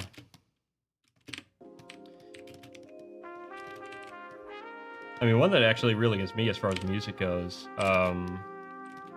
is You Were There, from Ico. just because of like, I don't know, just the atmosphere of the song. And that's a game where like you really feel something, but there's no, it's not like, oh, he was a poor boy, blah blah blah blah blah, you know, kind of thing. It's you don't know who the characters are, and yet you have this just emotional response to everything that's happening. And that's kind of what I've been experimenting with the Blind King. Is the character of Blind is not a character you're traditionally supposed to think of in a traditional way, where it's like, oh, here's her struggle, right? For all you know, she doesn't have one. And yet, what I'm trying to kind of push with that is, no, you are going to feel something for this character. Theoretically, like that's the intention anyway. Maybe you won't because it's up to you. But I leave room for you. Then I read one book and I never done it again. Coolest concept, but not well executed. What's it about? I'm kind of curious. That's like 99% of anime, honestly. Actually, no, it's more like 80% of anime, and then like 19% of anime is just really dumb concepts. Or maybe it's the other way around, honestly. Maybe it's like 90% is actually really cool concepts. ICO, ICO.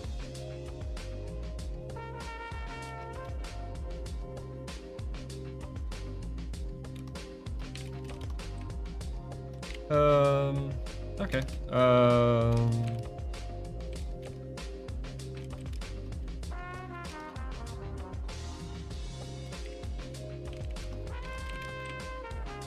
Let me do his eyes real quick because I am curious how those are going to turn out.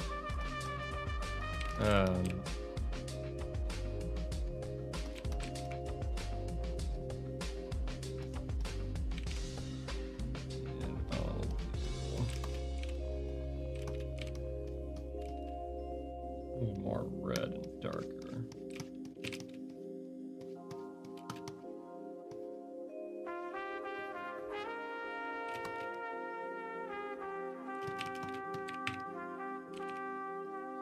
You got them spooky eyes.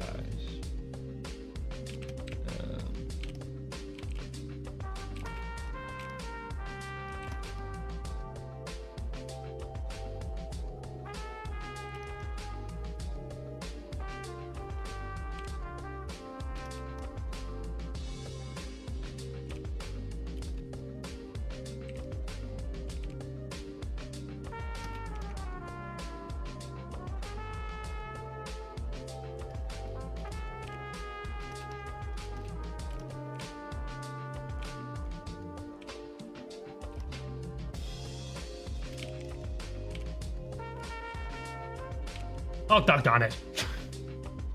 You gotta be freaking kidding me. Fine. It has never complained about that before.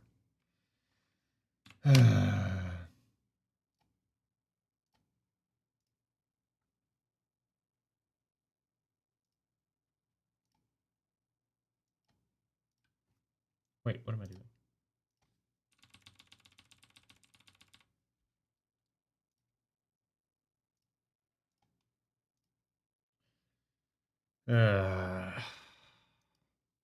I have to wait for the stupid thing. Freaking stupid thing.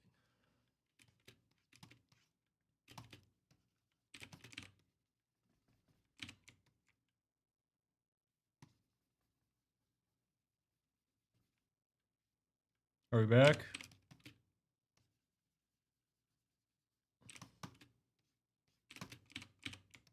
No.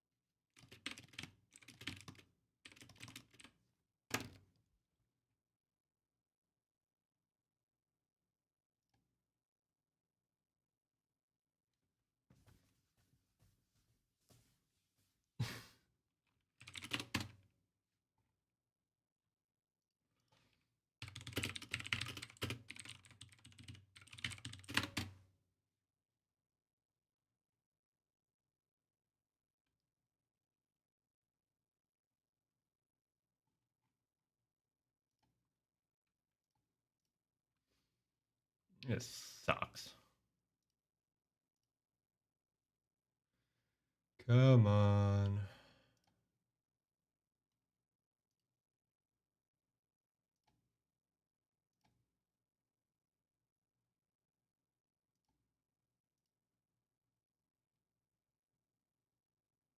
Are we back? Okay, we're back. All right, well, I guess I can't listen to that anymore. Freaking swear, man. That is so irritating. All right, I am back. All right, we're sticking to home. I haven't had any issues with home in the past.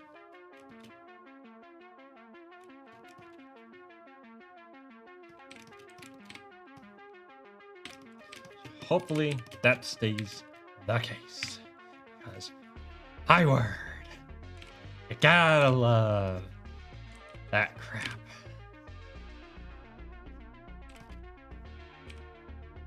I will say that is one thing that Twitch has over YouTube is that you don't get your stream freaking blocked in real time. At least, well, that might have changed. I don't know. There were talks about that changing.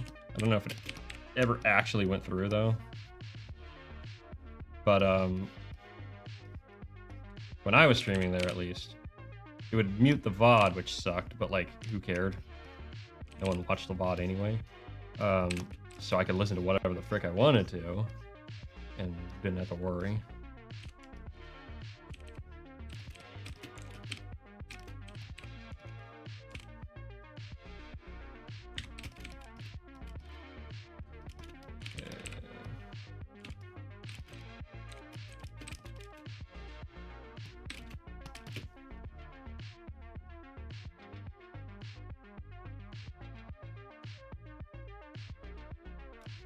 Man, yeah, that is some crazy stuff going on there. I hope the worst of it's kind of been dealt with, honestly. Because, jeez.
There we go.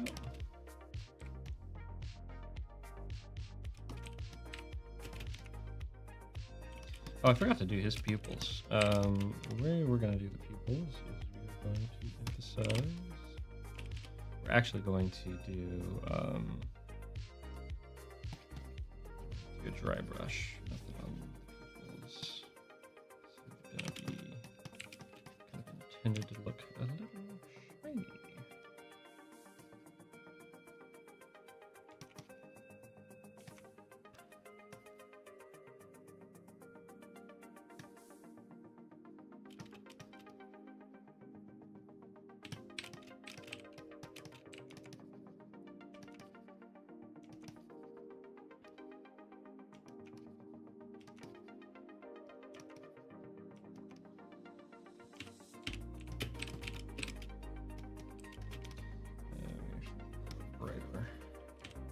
Actually, that.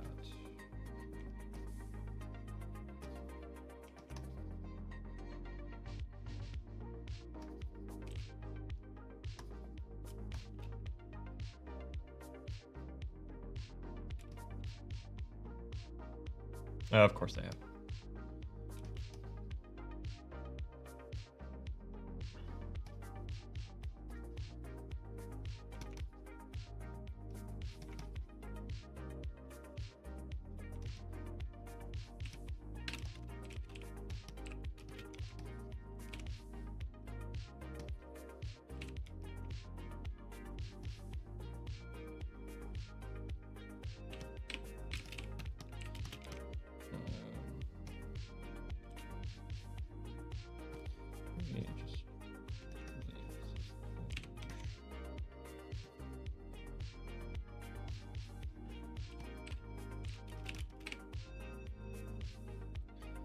Not exactly what we're going for.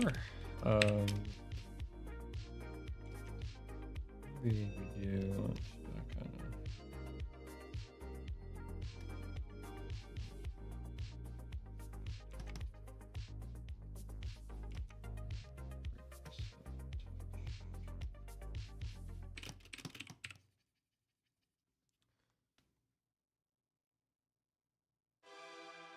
Jeez, wow. My word.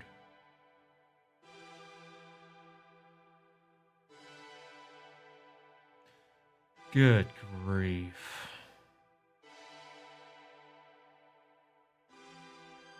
Really? The life insurance policy? Good.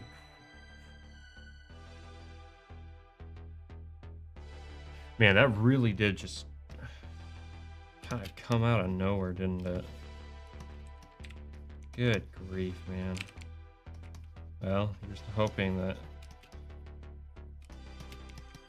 they say that the best of humanity comes out in the most trying of times.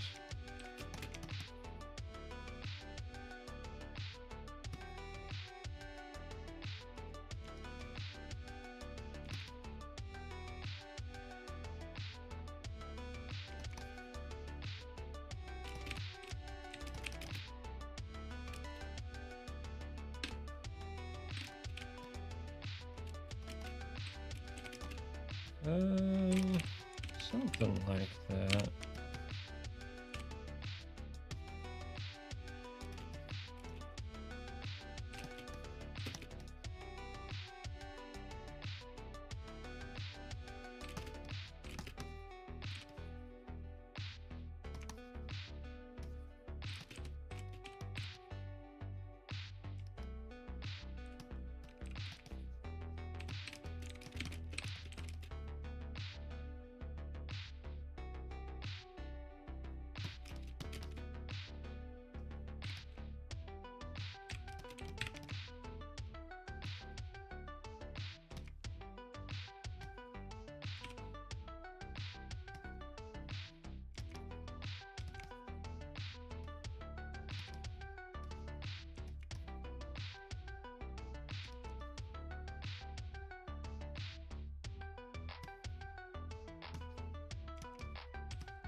Oh, wow. Good grief.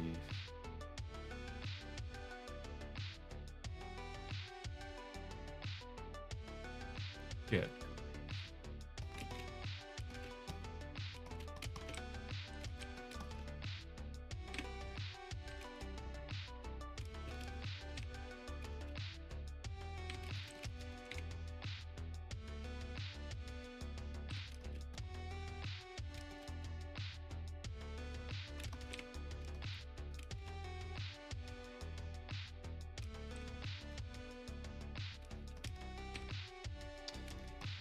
All right. Actually, do quite like how that eye came out. Let's call it here for now. It's 10. I'm really hungry. I'm gonna be cooking like ramen or something like that, or yakisoba. I haven't decided which one yet, so it'll take some time. That being said, thank you guys so much for stopping by and hanging out with me for, geez, what, 4 hours now? Yeah, over 4 hours of work. I really do appreciate it. You guys have been awesome. It reminds me of the old days, back when I would do like 8-hour streams. So who knows? Maybe I'll start doing some longer streams if I am feeling this good about stuff. Yeah, no, you're all good, Kahuna. I really do appreciate you coming by, man. I wish the best for you, your family, and everyone going through all that. That freaking sucks. That's that's one of the worst disasters I've seen in a while. So it's going to take a lot of time and healing, but you know, prayers go out to you, my guy, and to everyone involved. So, yeah, want you to know that we're thinking about you. All right, let me go ahead and wrap up. For the fun of it, let's go see if there's anyone streaming that would be fun to go check out. Nope, doesn't look like it. Okay, then I'll leave you all to yourself. I'll probably be working on this again next stream, unless I get it done over the weekend. I might just really crank this out, but I'll definitely be sharing it when it's done, either way. So thank you guys once again. I'll catch you later. I'll be back on Tuesday, probably either working on this or maybe working on some more Nemo stuff or something. I don't know yet, but we'll be working on something for sure. Until then, catch you later. Have a good one. See ya.